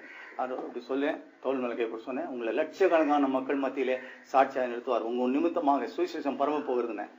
அவர் அப்படி போறாரு. எங்க 3 லேடிஸ் இருந்தாங்க பக்கத்துல. அவங்க சிரிச்சாங்க. என்ன சிஸ்டர் சிரிக்கிறீங்கன்னு சொன்னேன். இல்ல அவர் யார் தெரியுமான்னு எனக்கு தெரியலண்ணே. அவர் பயங்கர தண்ணி மாஸ்டருங்க. அவர் போய் லட்சக்கணக்கானு சொல்றீங்களே. கடைசியில தமிழ்நாட்டுக்கே டெலிவிஷனே அவர் மூலமா தான் வந்து வீடுகளுக்காக கடந்து சென்றது. கர்த்தருக்கு தெரியுது. ஒரு வார்த்தை உண்டாகி பேசும்போது என்ன பண்றாரு கர்த்தர்? அதை கனப்படுத்துகிறார் என்று பார்க்கிறோம். அடுத்தபடியாக தேவன் முகமுகமாய் பேசலாம். நான் ஒரு லெவரண்டியன் கொடுத்து ஒரு ஒரு ஒரு தம்பியை கொடுத்து சொன்னேன். நம்ம இதுல ஒரு 5 பேர் இருக்கும் போது நேம் ரெவலேஷன் அவர் பேர் வந்தது. கத்தோலிக்க மதத்தை சேர்ந்தவர். அன்றைக்கு இரவுல இயேசு அப்படியே வந்தாரு. அடுத்த நாள் காலையில் சொல்றாரு, ஆனா என்ன 3 டைமென்ஷன் ஜீசஸ் வந்துட்டாரு என் ரூம் உள்ள. 3 டைமென்ஷன் ஜீசஸ் வந்தாருன்னு சொன்னாரு. அநேக வேளையிலே அவ்விதமாக தேவன் என்னோடு கூட பேசியிருக்காங்க. இங்க இருக்க அநேகரோடு பேசிருக்கலாம். இயேசு கிறிஸ்து வரதும் பேசுறதும் இந்த நாட்கள்ல ரொம்ப கம்மி. சில பேர் அப்படி நினைச்சுக்கிறாங்க மிகைப்படுத்தி. யோவான் 1:51 வேதம் இயேசு இப்படியா சொன்னார், இனிமேல் நீங்க தேவதூதை இறங்குறது ஏறுறது யாக்கோபுக்கு ஒரு வாட்டி வந்தேன் அப்படி இல்லை, நீங்க சாதாரணமா நீங்க பாப்பீங்கன்னு சொன்னார். அடுத்தபடியாக அமர்ந்த மெல்லிய சத்தத்தோடு தேவன் பேசுகிறார். 1 ராஜாக்கள் 19வது அதிகாரம் 12-13 வசனங்களை வீட்டில் சென்று வாசித்து பாருங்கள். 1 King chapter 19 verses 12 and 13. அக்கினிக்கு பின்பாக அமர்ந்த மெல்லிய சத்தம் வந்தது என்று பார்த்தோம். சில வேளையில காதுல சொல்றார். ஒரு நாள் காலையில் ஏஞ்சேன், பேஸ்ட் வச்சேன், டிவாஸ்டேஷன் சத்தம் கேட்டுது. நான் டிவாஸ்டேஷன் சொல்றாருன்னு பார்த்தேன். திருப்பி கொஞ்சம் பெட்டில் வந்து உட்காந்து திருப்பி டிவாஸ்டேஷன் சொன்னார். நான் மறந்துட்டேன், அவ்வளவுதான். ஈவினிங் வந்து டியூன் பண்ணி பார்த்தா ஹைதராபாத்ல ஒரு பயங்கரமான நாட்டுல குண்டு வெடிப்பு 18 பேர் செத்துறான். அப்படியே தூக்கிட்டு போறது அப்படியே லைவா காட்டுறாங்க. சோ கடவுளுக்கு வந்து யார் பாம்பு வைக்கிறாங்க, யார் வந்து நக்கல் பண்ணுவாங்க எல்லாம் தெரியும் கடவுளுக்கு. ஏன்னா ஏதோ ஒரு தீவிரவாதிங்க ஒரு 8-9 பேர் தானே சேர்ந்து பண்ணிருப்பாங்க. அதை வந்து நம்ம கிட்ட வந்து ஆண்டவர் சொல்றாருனாக்கா பாருங்க. அப்ப அமர்ந்த மெல்லிய சத்தத்துக்கள் என்ன சொல்றாரு, ஒரு டெஸ்ட்ரக்ஷன் வருது, நீ வந்து உஷாராயிரு அப்படின்னு சொல்லி அவர் சொல்லுகிறான்னு பாக்குறோம். சில வேளையில நம்ம கிட்ட ஜெபிக்கும். ஒரு நாள் ஒரு ஊழியக்காரனுடைய சத்தம் கேட்டது. அவர்கிட்ட நீ டெலிபோன் பண்ணு என்று சொன்னார். அவர் சமீப நாட்கள் கொஞ்சம் சில ஆண்டுகளுக்கு முன்பாக ஒரு நல்ல பெரிய MBA பட்டம் திடீர்னு வேலை விட்டார். அதனால அவங்க வீட்டுல யாருமே பேசலையா அவர்கிட்ட. அன்னைக்கு ஒரு பர்த்டே, எனக்கு தெரியாது. போன் பண்ணி சொன்னேன், பாஸ்டர் எப்படி இருக்கீங்கன்னு. இருக்கேன் அப்படின்னாரு. சரி, தேவன் சொன்னார் நீங்க ஒரு ஜோம் பண்ணுங்கன்னு சொல்லி ஒரு ஜோம் பண்றேன். அழுகுறாரு போன்ல. சொல்றாரு, இந்த மாதிரி வேலையை விட்டு எங்க அப்பா அம்மா தங்கச்சி யாரும் வரல, எனக்கு கிரீட் பண்ணவே இல்லை. ஆண்டவர் கிரீட் பண்ணணும்னு சொல்லிட்டு தான் என்ன சொல்லியிருக்கிறார். சந்தோஷமா இருங்க, கடவுளோடு கூட இருக்கான்னு சொன்னேன். தேவன் நம்மோடு கூட இருக்கிறார். அமர்ந்த மெல்லிய சத்தத்தோடு தேவன் நம்மோடு கூட பேசுவார். எழுதிட்டு வரீங்களா? தேவதூதர்கள் மூலமாக பேசுவார். தேவதூதர்கள் மூலமாக தேவன் பேச முடியும். அநேகர் தேவதூதர்களை பார்த்திருப்பீங்க. அநேகர் உங்களோடு கூட பேசியிருப்பாரு. ஒரு நாள் காலையில ஒரு தேவதூதன் தட்டினான். அப்போ எனக்கு இதெல்லாம் தெரியாது. அப்புறம் தான் எடுத்து பார்த்தா அதிகாலையில் எழுப்பும்படி வந்து எழுப்பி விடுறாரு அப்படின்னு. அவன் நீ எழுந்து ஜெபி, உன்னை தேவன் வல்லமையா பயன்படுத்துவாரு. இன்னொரு வாலிபனை பார்த்து சொல்றாரு, அந்த வாலிபனை எழுப்புறதுக்கு நான் போயிட்டு இருக்கிறேன் அப்படின்னு சொன்னாரு. ஆண்டவர் சொப்பனங்கள் மூலமா பேசலாம், தரிசனங்கள் மூலமா பேசலாம், வார்த்தை உண்டாகி பேசலாம், நேராவே பேசலாம், தூதர்கள் மூலமாக பேசலாம், அடுத்ததாக தேவதூதர்கள் மூலமாக பேசலாம். சரி, எழுதிக்கோங்க. இதெல்லாம் வந்து உங்களுக்கு ரொம்ப முக்கியம் கிடையாது. பட் இருந்தாலும் நான் கடைசியில் சொல்ல போற காரியங்கள் மிகுந்த முக்கியமான காரியங்கள். தீர்க்கதரிசியானவன் என்னுடைய பணி என்ன? What is the work of a prophet or a man with a gift of prophecy? முதலாவதாக அவன் வழி காட்டுகிறான் என்று பார்க்கிறோம். வழி காட்டுகிறான். சங்கீதம் 103:7 நீங்கள் வாசித்து பாருங்க. நீங்க அவசியம் இங்க வந்திருக்கவங்க வாசிக்கணும். உங்களுக்கு ஏத்த வார்த்தை நான் சொல்லுகிற ரெவலேஷன் உங்களுக்கு தெரிஞ்சிருக்காது. தேவன் மோசேயோடு பேசினார், தன்னுடைய வழிகளை காண்பித்தார். சாம் 103 and verse 7. தேவன் என்ன பண்ணாராம்? வழிகளை காண்பிக்கிறார். கிரியைகளை யார் பாக்குறது? இஸ்ரவேல் புத்திரர் பாக்குறாங்க. ஆண்டவர் வந்து வனாந்தரத்துல போகும்போது, வாங்கப்பா 20 லட்சம் பேர்லாம் உட்காருங்க, எல்லாம் கேட் மீட்டிங் போடலாம், நீங்க என்னன்னு சொல்லல. ஆண்டவர் சொன்னாரு, நான் வாண்டதான்ப்பா பேசுவேன், நீ போ. எல்லாம் தண்ணி இல்ல, எல்லாம் கசகுது வாட்டர்ன்றாங்க. அப்படியா, வா அந்த மரத்தை பாரு, அதை வெட்டி போடு. அது தித்திப்பாகிறத அவங்க பார்ப்பாங்க. தேவன் வந்து உங்களோடு கூட பேசுவார், இருக்கிற எல்லாரோடையும் பேசுவார். அதுதான் நான் ஜெபிச்சுட்டு வந்திருக்கேன். தேவனோடு கூட பேசுவார். ஆனா நீங்க சொல்லணும், ஆண்டவரே உங்களுடைய வழியை எனக்கு காண்பி. நீங்க இதை ரெஃபரன்ஸ் எல்லாம் எடுக்கல. நான் வந்து மோசே வந்து அவன் சொல்றான், ஆண்டவரே என்னுடைய வழியை காண்பின்னு சொல்றான். அவர் சொல்ற, உனக்கு தான் என் வழியை காட்டுவேன்ற. சில ஆண்டுகளுக்கு முன்பாக இங்க இருக்கிறதான ஒரு அன்பு தம்பி என் வீட்டுக்கு வந்தார். லாங் பேக், பேர் சொல்ல வரும்ல, அவர் எம்ப்ராஸ் ஆயிடக்கூடாது. அவர் பிகாம் படிச்சிருந்த போது அந்த அன்பு தம்பி என்கிட்ட வந்தார். வந்துட்டு என்ன சொன்னாரு, அது சண்டே வந்துட்டு சொன்னாரு, அண்ணன் கர்த்தர் என் கூட பேசிட்டாரு. செகண்ட் பிகாம் படிக்கிறாரு. அவர் சொன்னாரு, நான் வந்து ஃபுல் டைம் மினிஸ்ட்ரிக்கு போறேன்னு. நான் சொன்னேன், இல்லப்பா அப்படி இல்லை, இவனுக்கு வந்து இன்னும் கொஞ்ச நாள் படிக்கணும். நீ நல்லா பெரிய பட்டதாரியான பிறகுதான் நீ என்ன பண்ணணும், நீ ஊழியத்துக்கு போகணும். இப்போ உனக்கு அழைப்பு இல்லை அப்படின்னு சொன்னேன். எனவே அவரு கடைசியில என்ன பண்ணாரு, நல்லா முடிச்சாரு, இப்பதான் ஃபாரின் போனாரு, இப்போ ஒரு பெரிய கிறிஸ்தவ ஸ்தாபனத்துல அவரு நம்பர் 2 இருக்காரு. அப்போ தேவன் ஒரு ஒரு விஷயம் தெரிஞ்ச மனுஷனோட மூலமாக அவர் என்ன பண்றாரு, வழி காட்டுகிறார். ரைட். ரெண்டாவது என்ன பண்றாரா, எச்சரிக்கிறார். 2 ராஜாக்கள் 6:10 வீட்டு வாசித்து பாருங்க, வீட்டில் சென்று 2 Kings chapter 6 and verse 10. இதுல சீரியா ராஜா வந்து எங்கேயோ பேசுறானா, உள்ள அவங்களை காலி பண்ணிடலாம், இந்த இஸ்ரவேல் புத்திரெல்லாம் காலி பண்ணலாம்னா, அதை எலிசா கேட்டு வந்து என்ன பண்றான், ரிவீல் பண்றான். அந்த சைட்ல இப்போ அதைப்பான்னு சொல்லி எங்க ஊழியத்துல ஒரு அம்மா இருந்தாங்க. அவங்களுடைய மகன் ஒரு வேறு மார்க்கத்துல இருக்கிற பெண்ணோட கூட உறவு பண்ணி அவர் திருமணம் பண்ணும்போது என்கிட்ட வந்து ஜோம் பண்ணாங்க. நான் சொன்னேன், இது உங்களுக்கு சரியான உங்க குடும்பத்துல இல்ல, வயதான காலத்துல கண்ணீர் வடிப்பீங்கன்னு. ஒரு 15 வருஷம் கழிச்சு சொன்னாங்க, நீங்க அப்ப சொன்னீங்க பிரதர், அதை நான் கீழ்ப்படியில லைட்டா எடுத்துட்டேன், ஒரு ஞானஸ்தானம் கொடுத்து இது பண்ணிட்டேன், நான் மாட்டிக்கிட்டேன்னு சொன்னாங்க. தேவன் ஒரு மனிதன் மூலமாக எச்சரிப்பை கொடுக்கிறார். அதை சரியான முறையில ஏற்றுக்கொண்டு நாம் என்ன பண்ணோம், இது பண்ண வேண்டும். மூன்றாவதாக அற்புதங்களை செய்கிறார். தேவன் அற்புதங்களை செய்கிறார். ஒரு தீர்க்கதரிசி மூலமாக அற்புதம் செய்கிறார் என்று பார்க்கிறோம். எலியா 7 அற்புதம் செய்தான், எலிசா என்ன பண்ணா 14 அற்புதங்களை செய்தான் என்று பார்க்கிறோம். அதனால அநேக அற்புதங்களை செய்கிறதான சக்தி. ஒரு நாள் என்னுடைய வீட்டுல வந்தபோது நான் அப்படியே ப்ரே பண்ணிட்டே வரேன். ப்ரே பண்ணிட்டே வரும்போது ஒரு அன்பு தம்பி, உங்களுக்கு தெரியுமான்னு தெரியல, பாபு ஜான், இவங்களுக்கு எல்லாம் தெரியும். அவர்கிட்ட வந்த உடனே கத்த சொன்னார், அவன் வயிற்றுல கவின்னு சொன்னார். வயிற்றுல கை வச்சுட்டு போயிட்டேன். கொஞ்ச நேரம் அவன் 3 நாள் பாட்டு எழுந்து போயிட்டாரு. போயிட்டு அடுத்த நாள் வந்தாரு, சாயங்காலம் வந்துட்டு சொன்னாரு, என்ன இது யாருக்குமே தெரியாது, நான் பிறந்ததுல இருந்து என்னுடைய உம்பிளிகஸ்ல என்னுடைய துப்பல்ல வந்து சீழ் வந்துட்டே இருக்கும், 25 வருஷமா அந்த மாதிரி இருக்குது. நான் உங்ககிட்ட சொல்லல, யாருக்குன்னு சொன்னது இல்லை, நீங்க அப்படியே போயிட்டு வந்து டக்குன்னு வயிற்றுல கை வச்சுட்டு போயிட்டீங்க, இன்ஸ்டன்டா அந்த இடத்துல சீழ் நின்று போச்சுன்னு சொன்னார். அதுதான் அற்புதம். இங்க ருசாரியோன்னு ஒரு அன்பு நண்பர் இருக்கிறார். அவரு இந்த வருஷத்துக்கு முந்தின வருஷம் ஒரு கிட்னி பேஷண்ட் கூட்டு வந்தாரு. Creatinine level 7, either transplant or dialysis. அப்போ நாங்கெல்லாம் ஜெபம் பண்ணோம். நான் மறந்துட்டேன், திடீர்னு ஒரு நாள் யோசித்தேன், இந்த கிட்னி பேஷண்ட் ஒரு அம்மா வந்தாங்களேன்னு சொல்லிட்டு 20ஆம் தேதி ஃபோன் பண்றேன். அவங்களுக்கு அடுத்த நாள் போய் பார்த்தா அந்த ஒண்ணு கிரியேட்டின் இல்ல, ஒண்ணும் இல்ல, எல்லாத்தையும் சாப்பிட்டு வீட்டுக்கு அனுப்பிச்சிட்டாங்க அப்படின்ற. நான் அற்புதம் செய்யல, இயேசு அற்புதம் செய்யறாங்க. அல்லேலூயா. அதனால பவுலின் கர்த்தனால் அநேக அற்புதம் செய்தார். அவன் ஒரு தீர்க்கதரிசி, அவன் கர்த்தனால் அற்புதம் செய்தார் என்று பார்க்கிறோம். சோ 3 காரியம் சொல்லிட்டேன். வழிகாட்டுவான், எச்சரிப்பான், 3வது அற்புதம் செய்வான், 4வது அவன் ஆலோசனை கொடுப்பான் என்று சொல்லி இருக்கிறது. அவன் ஆலோசனை கொடுப்பான். 2 ராஜாக்கள் 8:1 வாசித்து பாருங்கள். 2 Kings chapter 8 and verse 1. இதுல ஒரு லேடிய பார்த்து சொல்றான், எலிசா பஞ்சம் வர போதுமா, இங்க இருந்து மாட்டிக்காத, நீ போயிட்டு எங்கேயாவது இந்த 7 வருஷம் போயிட்டு வா அப்படின்னு சொல்லுகிறான். எனவே ஒரு பணியிலே ஆலோசனை சொல்லுகிறதான ஒரு பணி இருக்கிறது. சில நாட்களுக்கு முன்பாக ஒரு நண்பர் என்கிட்ட போன் பண்ணாரு, நான் தூத்துக்குடிக்கு போறேன் அண்ணா, நீங்க ஜோம் பண்ணுங்க, ஜோம் பண்ணிக்கோங்க, பாத்துக்கோங்க அப்படின்னு சொல்லிட்டு போனாரு. போன உடனே அதை போன் வச்ச உடனே அண்ணன் சொன்னாரு, 2 காரியம் சொல்லணும் அவன்கிட்ட. ஒண்ணு வந்து அங்க அந்த அந்த அந்த ட்ரைனிங் ஆரம்பிக்கிறதுக்கு முன்னால ஒரு குழப்பத்தின் ஆவி அங்க போயிருக்குது. கேட்டாரு, என்ன குழப்பத்தின் ஆவின்னு கேட்டாரு. அங்க போனா யாரும் ரெஜிஸ்டர் பண்ணிருக்க மாட்டாங்க, முதல்ல 6 நாள் வேஸ்டா போகும், அதுதான் குழப்பத்தின் ஆவின்னு. 2வது என்ன சொன்னாரு, நம்ம கார்ல போகும்போது கோயில்பட்டின்ற இடத்துல ஒரு பிசாசு நின்றுட்டு இருக்குது, அது வந்து அவனை வந்து ஏதாவது பிரச்சனை பண்ணணும்னு இருக்குது, நீ அந்த இடத்துல போகும்போது பைன் பண்ணிட்டு போன. இங்க கேட்கறதுக்கு தமாஷா இருக்கும், ஏன்னா 150 ஊர் இருக்குது, அதுல கோயில்பட்டின்றது இன்டெலிஜென்ட் கெஸ்டா இருக்க முடியாது. அது போயிட்டு வந்தாரு. நான் அதுக்கப்புறம் சத்தமே காணும். போயிட்டு வந்தோன்னு சொன்னாரு, கரெக்டா கோயில்பட்டியில வரும்போது ஃபுல் ஸ்பீட்ல போகும்போது படார்னு பஞ்சர் ஆயிடுச்சு, ரைட்ல போயிருந்ததுன்னா தூளாயிருப்போம், லெப்ட்ல அப்படியே போய் ஒதுங்கி ஒரு இடத்துல நின்னுட்டோன்னு. கடவுளுக்கு எல்லாம் தெரியும். அல்லேலூயா. அவர்தான் சில வேளைகளிலே மனிதன் மூலமா எச்சரிக்கிறார். ஒரு முறை நான் என்னுடைய மனைவியும் ஒரு சிஸ்டரும் ஏதோ மீட்டிங் போறாங்க. நான் எட்டி பார்த்தேன், ஸ்கூட்டர்ல ஏறினாங்க.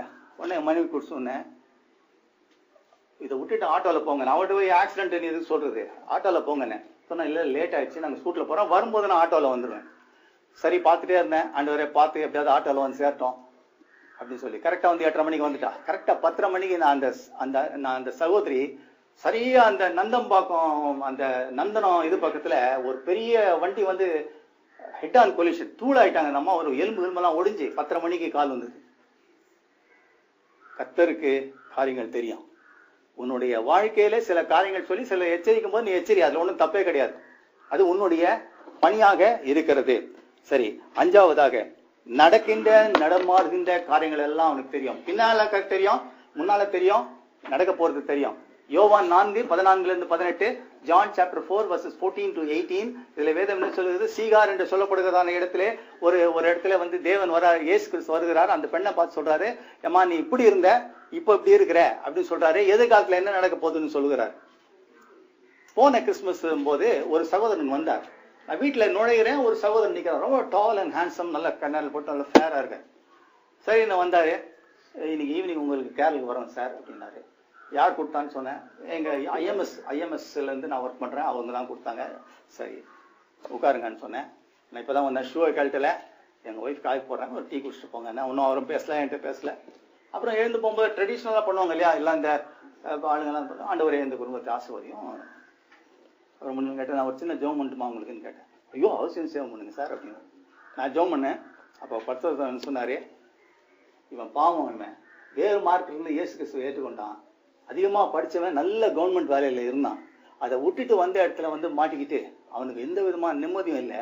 நீ காலையில இருந்து இப்படி சொல்றான், அவன் நான் கொரியர் பாய் மாதிரி ஒரு வீட்டுக்கு அனுப்புறாங்களேன்னு சொல்லிட்டு நினைச்சிட்டு இருக்கான். அப்படி நினைக்காத, கொஞ்ச நாள் தான் நீ இந்த இடத்த விட்டு வெளியே விட்டு போவ, பெரிய காரியங்களை இயேசு செய்ய போறான்னு சொன்னோடனே அந்த நாள் அவ்வளவு சாலிட் மேனு ஒரு 15 நிமிஷம் அழுகுறாரு.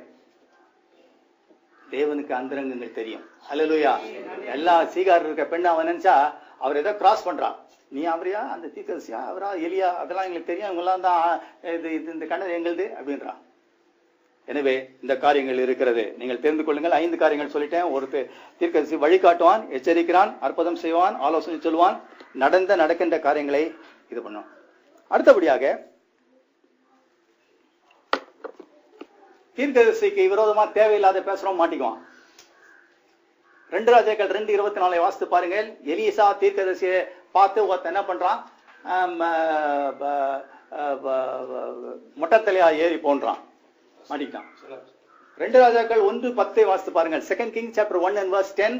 இதுல எலியா என்ன பண்றான், ஒருத்தல உட்கார்ந்துருக்கான், 50 பேர் பிடிக்க வராங்க. அந்த 50 பேர் மேலயும் நெருப்பு வந்துருச்சுன்னு பாக்குறோம். அடுத்தபடியாக 1 ராஜாக்கள் 14:4 வாசித்து பாருங்கள். 1 Kings chapter 14 and verse 4. இதுல என்ன சொல்லி இருக்கிறது என்றால், எரபயாம் என்று சொல்லப்படுறதான ஒரு ராஜாவை நிட்டு இப்படி அடிக்கிறதுக்கு, ஒரு தீர்க்கதரிசி அடிக்கிறதுக்கு போனா அப்படியே கை நின்னுச்சு. அதே வேளையிலே அவன் ஒருவன் எல்லா காரியங்களுக்கும் அவன் தர்க்கம் பண்ண முடியும். நீங்க பைபிள் வாசித்து பாருங்க. எரேமியா, ஆபுக்கு இவங்கெல்லாம் சொல்றாங்க, ஆண்டவர் சொல்றாங்க, என்ன ஆண்டவர் எப்படி இருக்கிறீரு, ஒன்னும் யூஸ்லெஸ் மேன் இருக்கிறீரு, அங்கிருந்து வண்டியில இருந்து இறங்கி வந்து இந்த கிராமத்துல தங்குற மனுஷன் மாதிரி இருக்கிறீரா ஆண்டவரே. ஆபுக்கு சொல்றான், என்ன ஆண்டவரே, நியாயம் பிரமாணமே கெட்டு போச்சு, ஒண்ணுமே இல்லாம இருக்குது. Habakkuk chapter 1 and verse 4, Jeremiah chapter 14 and verse 18. வீட்டுல போய் வாசித்து பாருங்க. அதனால அவன் தேவனோடு கூட என்ன பண்ண முடியும், தர்க்கம் பண்ண முடியும். ரைட், வேகமாக செல்கிறேன், ஒரு சில சீக்கிரம் போகணும்னு சொல்லியிருக்காங்க. அடுத்தது, இந்த மாதிரி காரியங்கள் யாருக்கு வரும்? இந்த மாதிரி காரியங்கள் யாருக்கு வரும்னு சொன்னா 5 கேட்டகரி. ஒரு தனி நபருக்கு வரலாம். என்னுடைய ஆபீஸ்ல ஒரு சீனியரா இருந்தவர் டாக்டர் சாண்டின்னு ஒருத்தர் இருந்தாரு. அவருடைய சகோதரி நம்ம கூட்டத்துக்கு வந்திருந்தாங்க. இவரு நல்லா இருந்தாரு, திடீர்னு தண்ணி பழக்கம் ஆகி அவர் வேலையை விட்டுட்டார். அப்ப அந்த சிஸ்டர் சொன்னாங்க, என்னுடைய உங்க டிபார்ட்மெண்ட்ல தான் இருந்தாரு, இப்ப இங்க இருக்காரு, அவரை நீங்க கூப்பிட்டு வரேன் அப்படின்னு சொல்லிட்டு கூட்டிட்டு வந்தாரு. உடனே ஆண்டவர் எப்பவுமா ஆறுதல் உள்ளவளாச்சு, ஏமானவன் என்ன நேசிக்கிறேன், ஏன் இப்படி இருக்க, நல்லா இருக்கு அப்படின்னு சொன்னாரு. கடைசியில ஒரு கருத்து சொன்னாரு, இன்னைக்குதான் உனக்கு லாஸ்ட், இன்னொரு வாட்டி இது திருந்தலன்னா உனக்கு பிரச்சனை ஆயிடும், அவ்வளவுதான், உன்னுடைய வாழ்க்கையில வந்து பிரச்சனை மாட்டிக்குவே அப்படின்னு சொன்னாரு. அந்த அம்மா அப்படியே வந்தாங்க, ஏன் பிரதர் உங்களை கூட்டிட்டு வந்தேன், ஏதாவது நல்லது சொல்ல வேண்டியதானே, ஏதாவது ஆபத்து வரும்னு சொல்ல வேண்டியதானே பிரதர், ஆறுதலா சொல்லி அனுப்புறீங்களா? நான் சொன்னேன், கடைசியில ஒரு வார்த்தை சொன்னாரு, அதுதான் முக்கியம். ஏன்னா நீ இன்னொரு வாட்டி தண்ணிக்கு போனா அந்த ஆள் காலையில கரெக்டா 3வது நாள் தண்ணி குடிச்சாரு, அன்னைக்கு அந்த செத்துப்பிட்டார். ஒரு தீர்க்கதரிசனம் ஒரு தனி நபருக்கு வரும் என்று வேதத்திலே சொல்லி இருக்கிறது. ஒரு நாள் வந்து எலியா போறான், ராஜா கிட்ட சொல்றான், எப்பா நானும் உனக்கு தான் பேச்சு, நீ ஆகாபு, நான் வந்து எலியா, நான் சொல்லனா உனக்கு வந்து மழை பெய்யாது என்று சொல்லுகிறான். அடுத்தபடியாக ஒரு குடும்பத்துக்கு வரலாம், யாக்கோபு சாகிறதான சமயத்திலே நீங்கள் வீட்டில் சென்று வாசித்து பாருங்கள். Genesis chapter 49 verses 8 to 10. Judah என்று சொல்லப்படுறான ஒரு குடும்பம், அதுல 12 குடும்பம், அதுல ஒரு குடும்பத்துக்கு சொல்றான், எப்பா யூதாவின் செங்கோல் விலகுவது இல்லை என்று சொல்லுகிறான். இன்னும் அநேக காரியங்களை சொல்றான், உன்னுடைய கை வந்து சத்துனுடைய பிடரின் மேல இருக்கும், நீதான் பாலசிக்க, அப்படி இப்படின்னு சொல்றான். ஒரு குடும்பத்துக்கு வரலாம். அநேக காரியங்கள் குடும்பத்துக்கு வந்திருக்கு. தனித்தனியா இங்க இருக்கிறவங்களே அநேகருக்கு சாட்சியா இருக்காங்க. நான் எந்த விதமான அதுக்கு இல்லஸ்ட்ரேஷன் கொடுக்காத நான் அடுத்ததுக்கு கடந்து செல்கிறேன். அடுத்தபடியாக ஒரு தேசத்துக்கு வரலாம். தேசத்துன்னு சொல்லும் போது 2 ராஜாக்கள் 3:17 வாசித்து பாருங்க. 2 Kings chapter 3 and verse 17. இதுல வேதம் என்ன சொல்லுகிறது? Thou shalt not see wind or the rain, but the valley shall be filled with water என்று சொல்கிறார். It's a simple thing for the God. தேவனுக்கு இது ரொம்ப அற்புதமான காரியம். நீ ஒன்னும் காத்தம் இல்ல மழையும் இல்ல இருந்தாலும் அந்த காரியங்கள் என்ன பண்ணும்? நடக்கும். இந்த உலக நம்ம ஊர்ல எண்ட் டைம் மினிஸ்ட்ரி வரப்போகிறது. அதிலே அநேகரை தேவன் பயன்படுத்த போகிறார். என்னிடம் ஒரு நாள் சொன்னாரு, நீங்க ஊழியக்காரங்க இந்த லெவல் இதுக்கு முந்தின லெவல்லாம் தரித்திரத்துல இருந்திருக்கலாம். இனி வரும் நாட்கள்ல அவங்களுக்கு ஏகப்பட்ட ஃபண்ட்ஸ் நான் கொடுப்பேன்.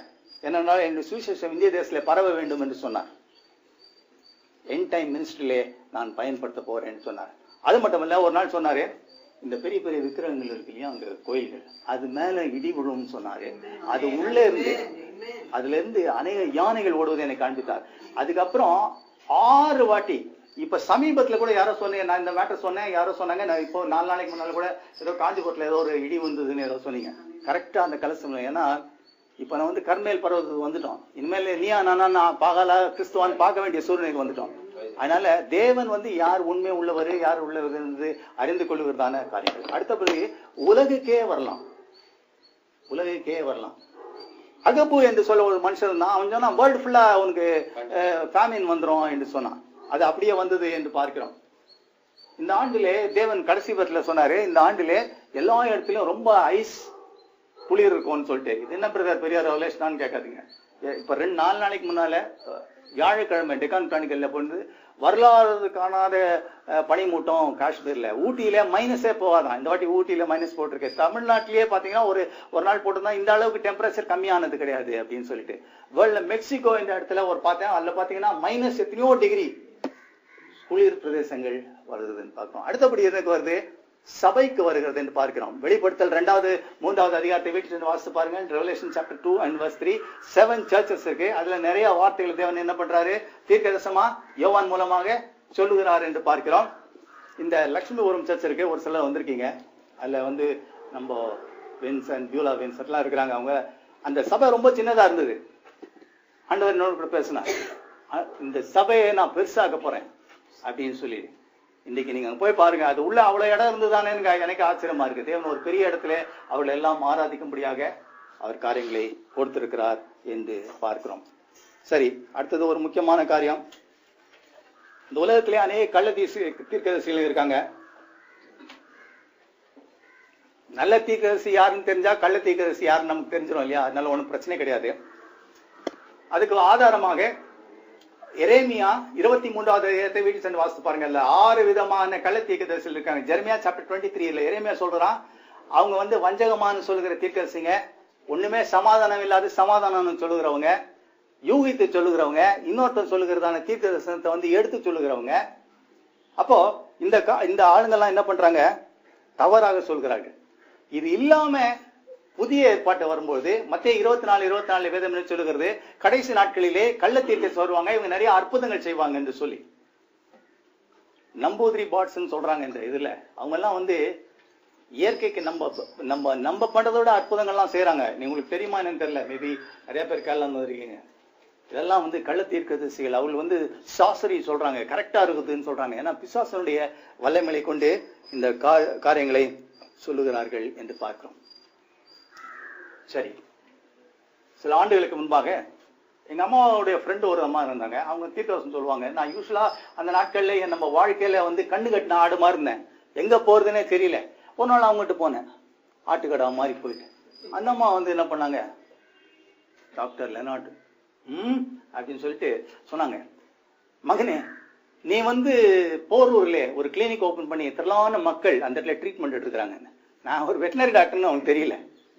பாருங்க எவ்வளோ அவங்க யூகிச்சு சொல்றாங்க பாருங்க. இன்ட்யூஷன் சொல்றோம் இல்லையா?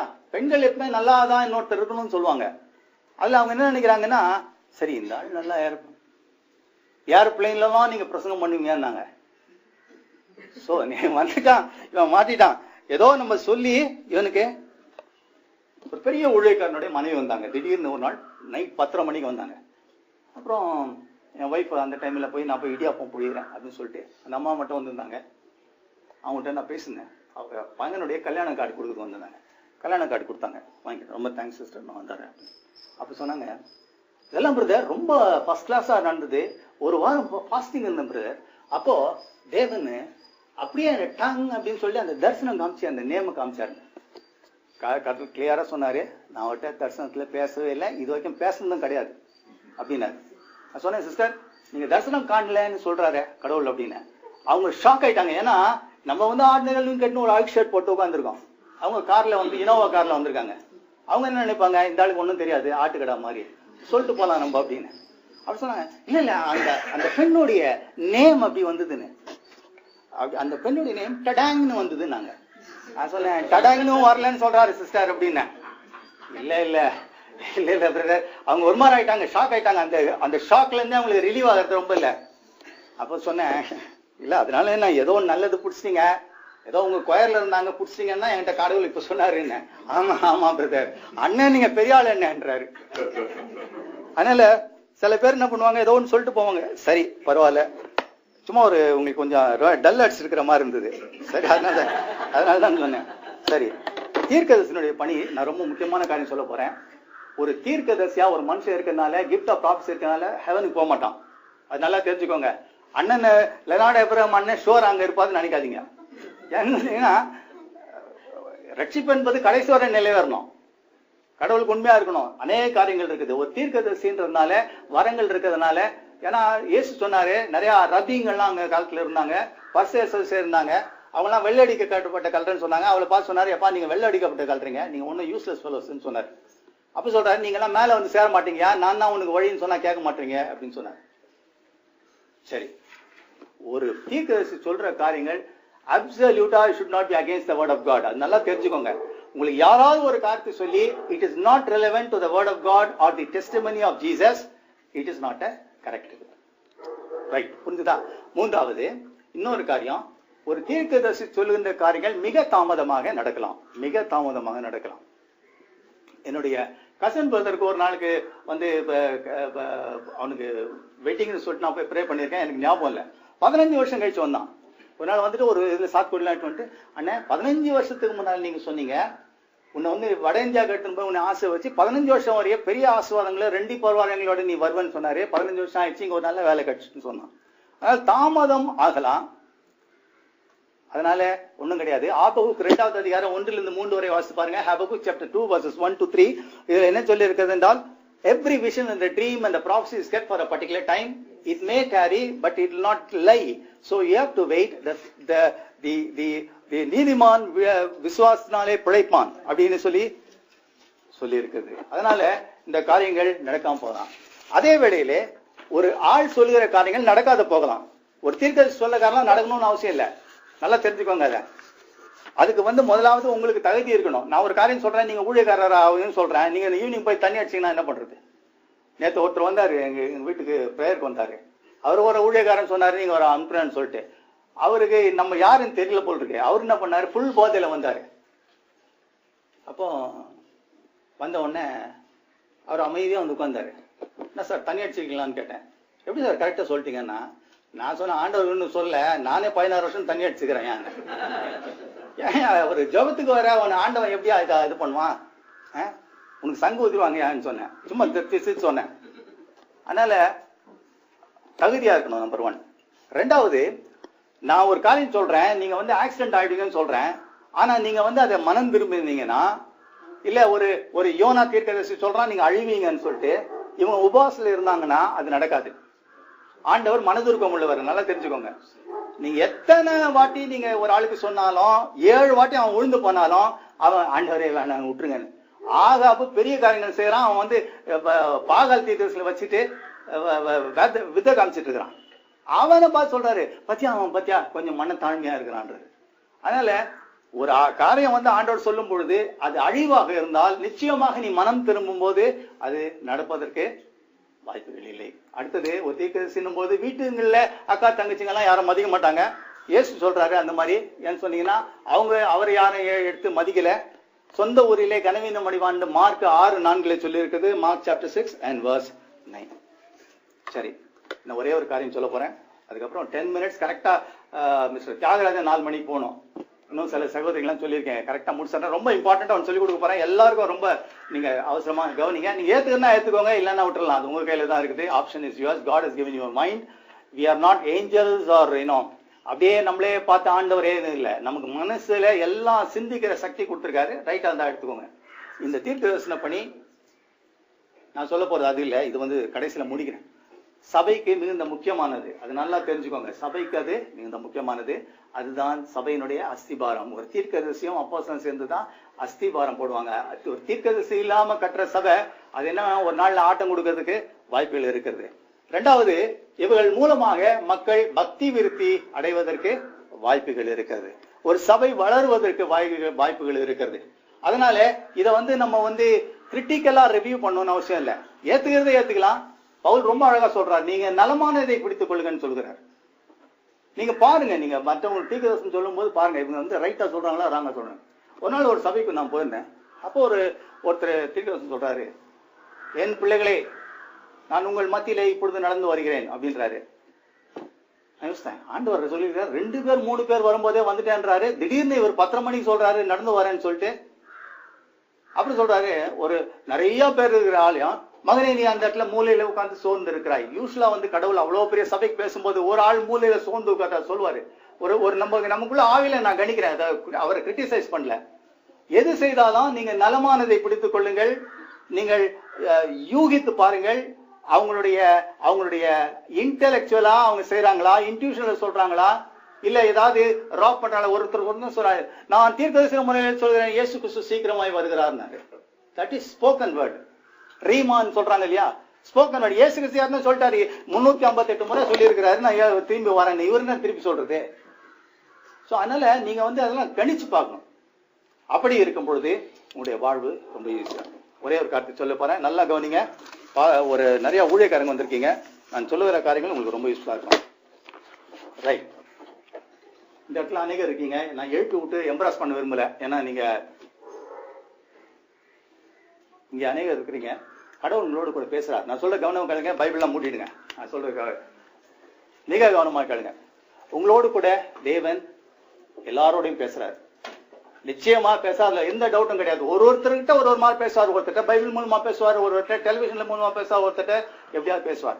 சோ நீங்க என்ன பண்றீங்க, இந்த காரியங்களை தெரிஞ்சுக்கிறீங்க. ஒரு காரியத்தை என்ன தெரிஞ்சுக்கிறீங்க, கடவுள் என்னோடு கூட பேசுகிறார்.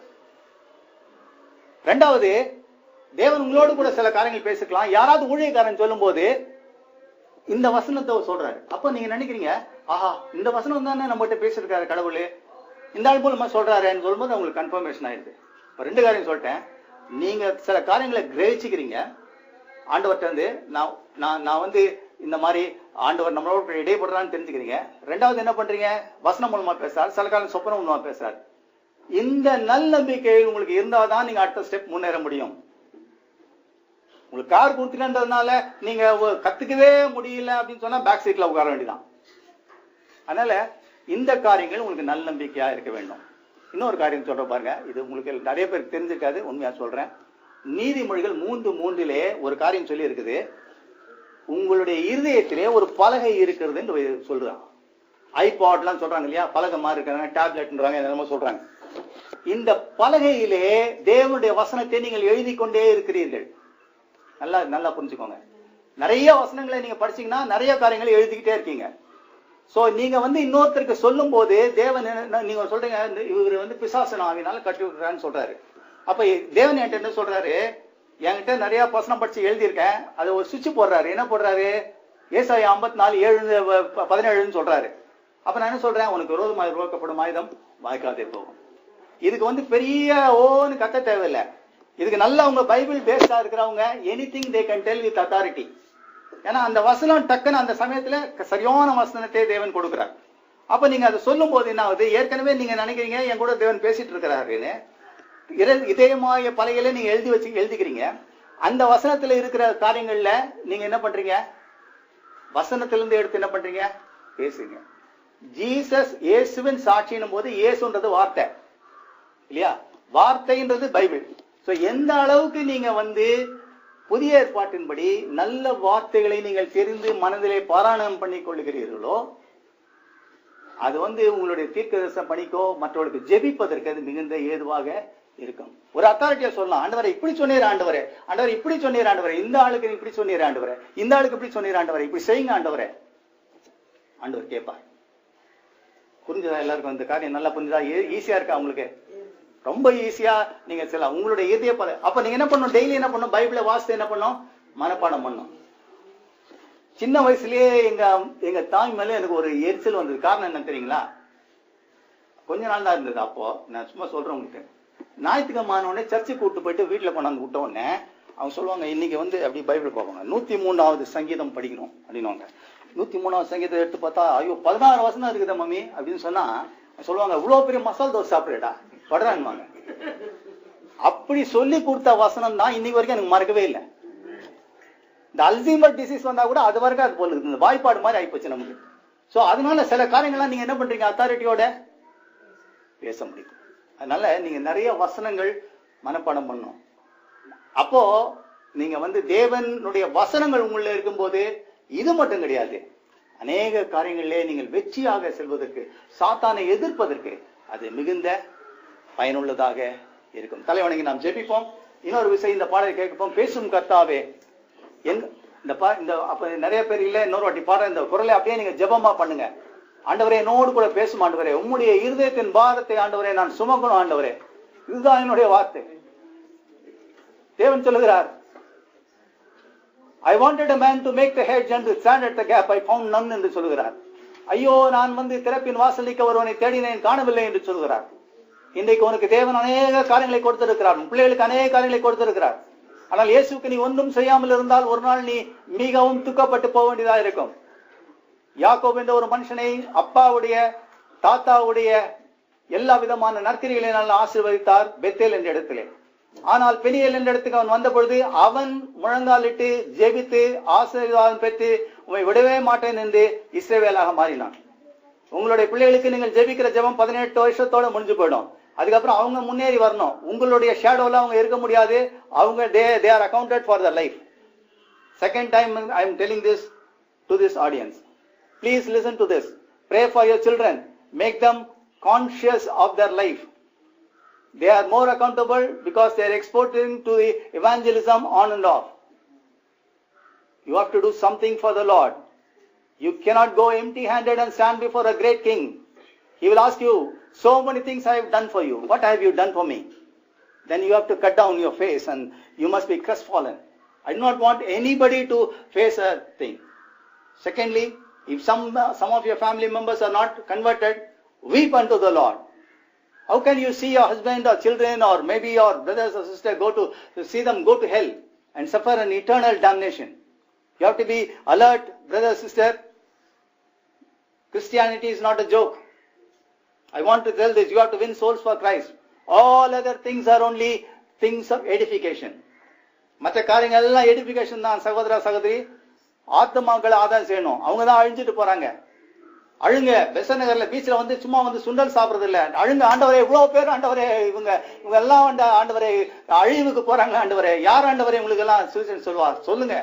நான் ஏற்கனவே உங்களுக்கு சொன்னேன், நான் முதல்ல ஆரம்பிக்கும் போது ஏதாவது ஒரு காரியத்தை இயேசுக்கு தெரியுங்க. கர்த்தர் உங்களுக்கு உதவி செய்வார். கொஞ்சத்திலே உண்மையா இருந்தால் தேவன் உனக்கு அநேகருக்கு சாட்சியா வைப்பார். God is no respecter of person. Wake up today. You are accountable. My house and the beams of this house will testify against you if you go empty-handed to Christ. Start doing something. It is good to read the word of God. It's good to meditate on the word of God. It's good to sing in the choir. It is good to do so many things. Play a musical instrument. But these things are only things of edification and revealing of your talents. But someday when you are going there, you have to take a bunch of people with you. Lord, you gave me so much of blessing, so much of education, so much of knowledge, so much of wealth, Lord. With all these things, these few people I have brought into you. God will say, come, you blessed of the Lord. Otherwise, you have to cut a sorry figure, sister. Don't take this Bible studies very easily. I am making you accountable. Think twice before, making a mockery of all these things. Evangelism is a must. Winning souls is a must. You have to have soul burden. At least go and give some sort of tract or New Testament or do something. I do not want to say to elaborate anything. Think twice. Think twice. Pray for your son, pray for your daughter. They will be accountable. They have to bring their own souls. You would have 1,000 souls, but it will not be accounted in your son's or daughter's account.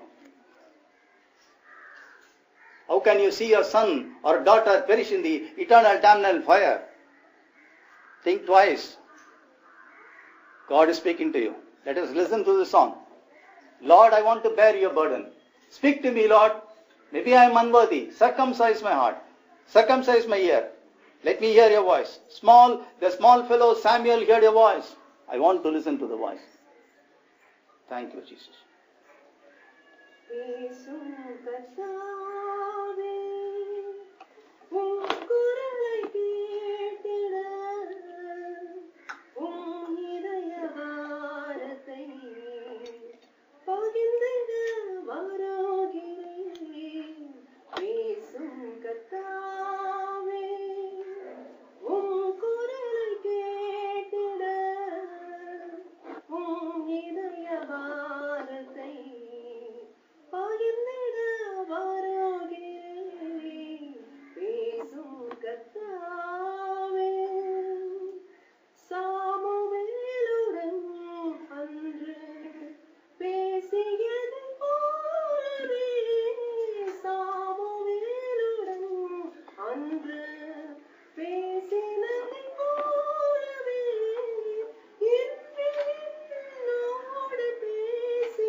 The more you say that you are unworthy, the more you will be acceptable.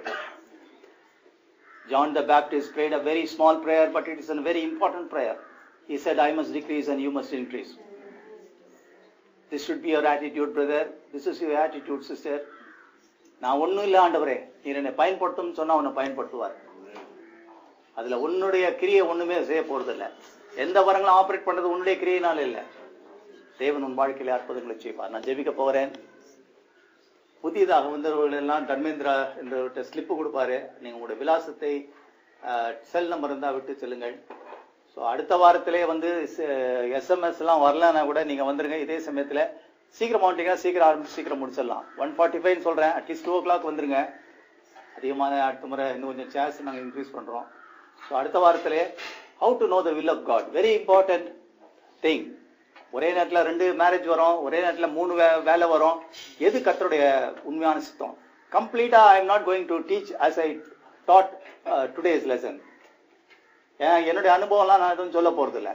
I am going to tell what is written in the word of God.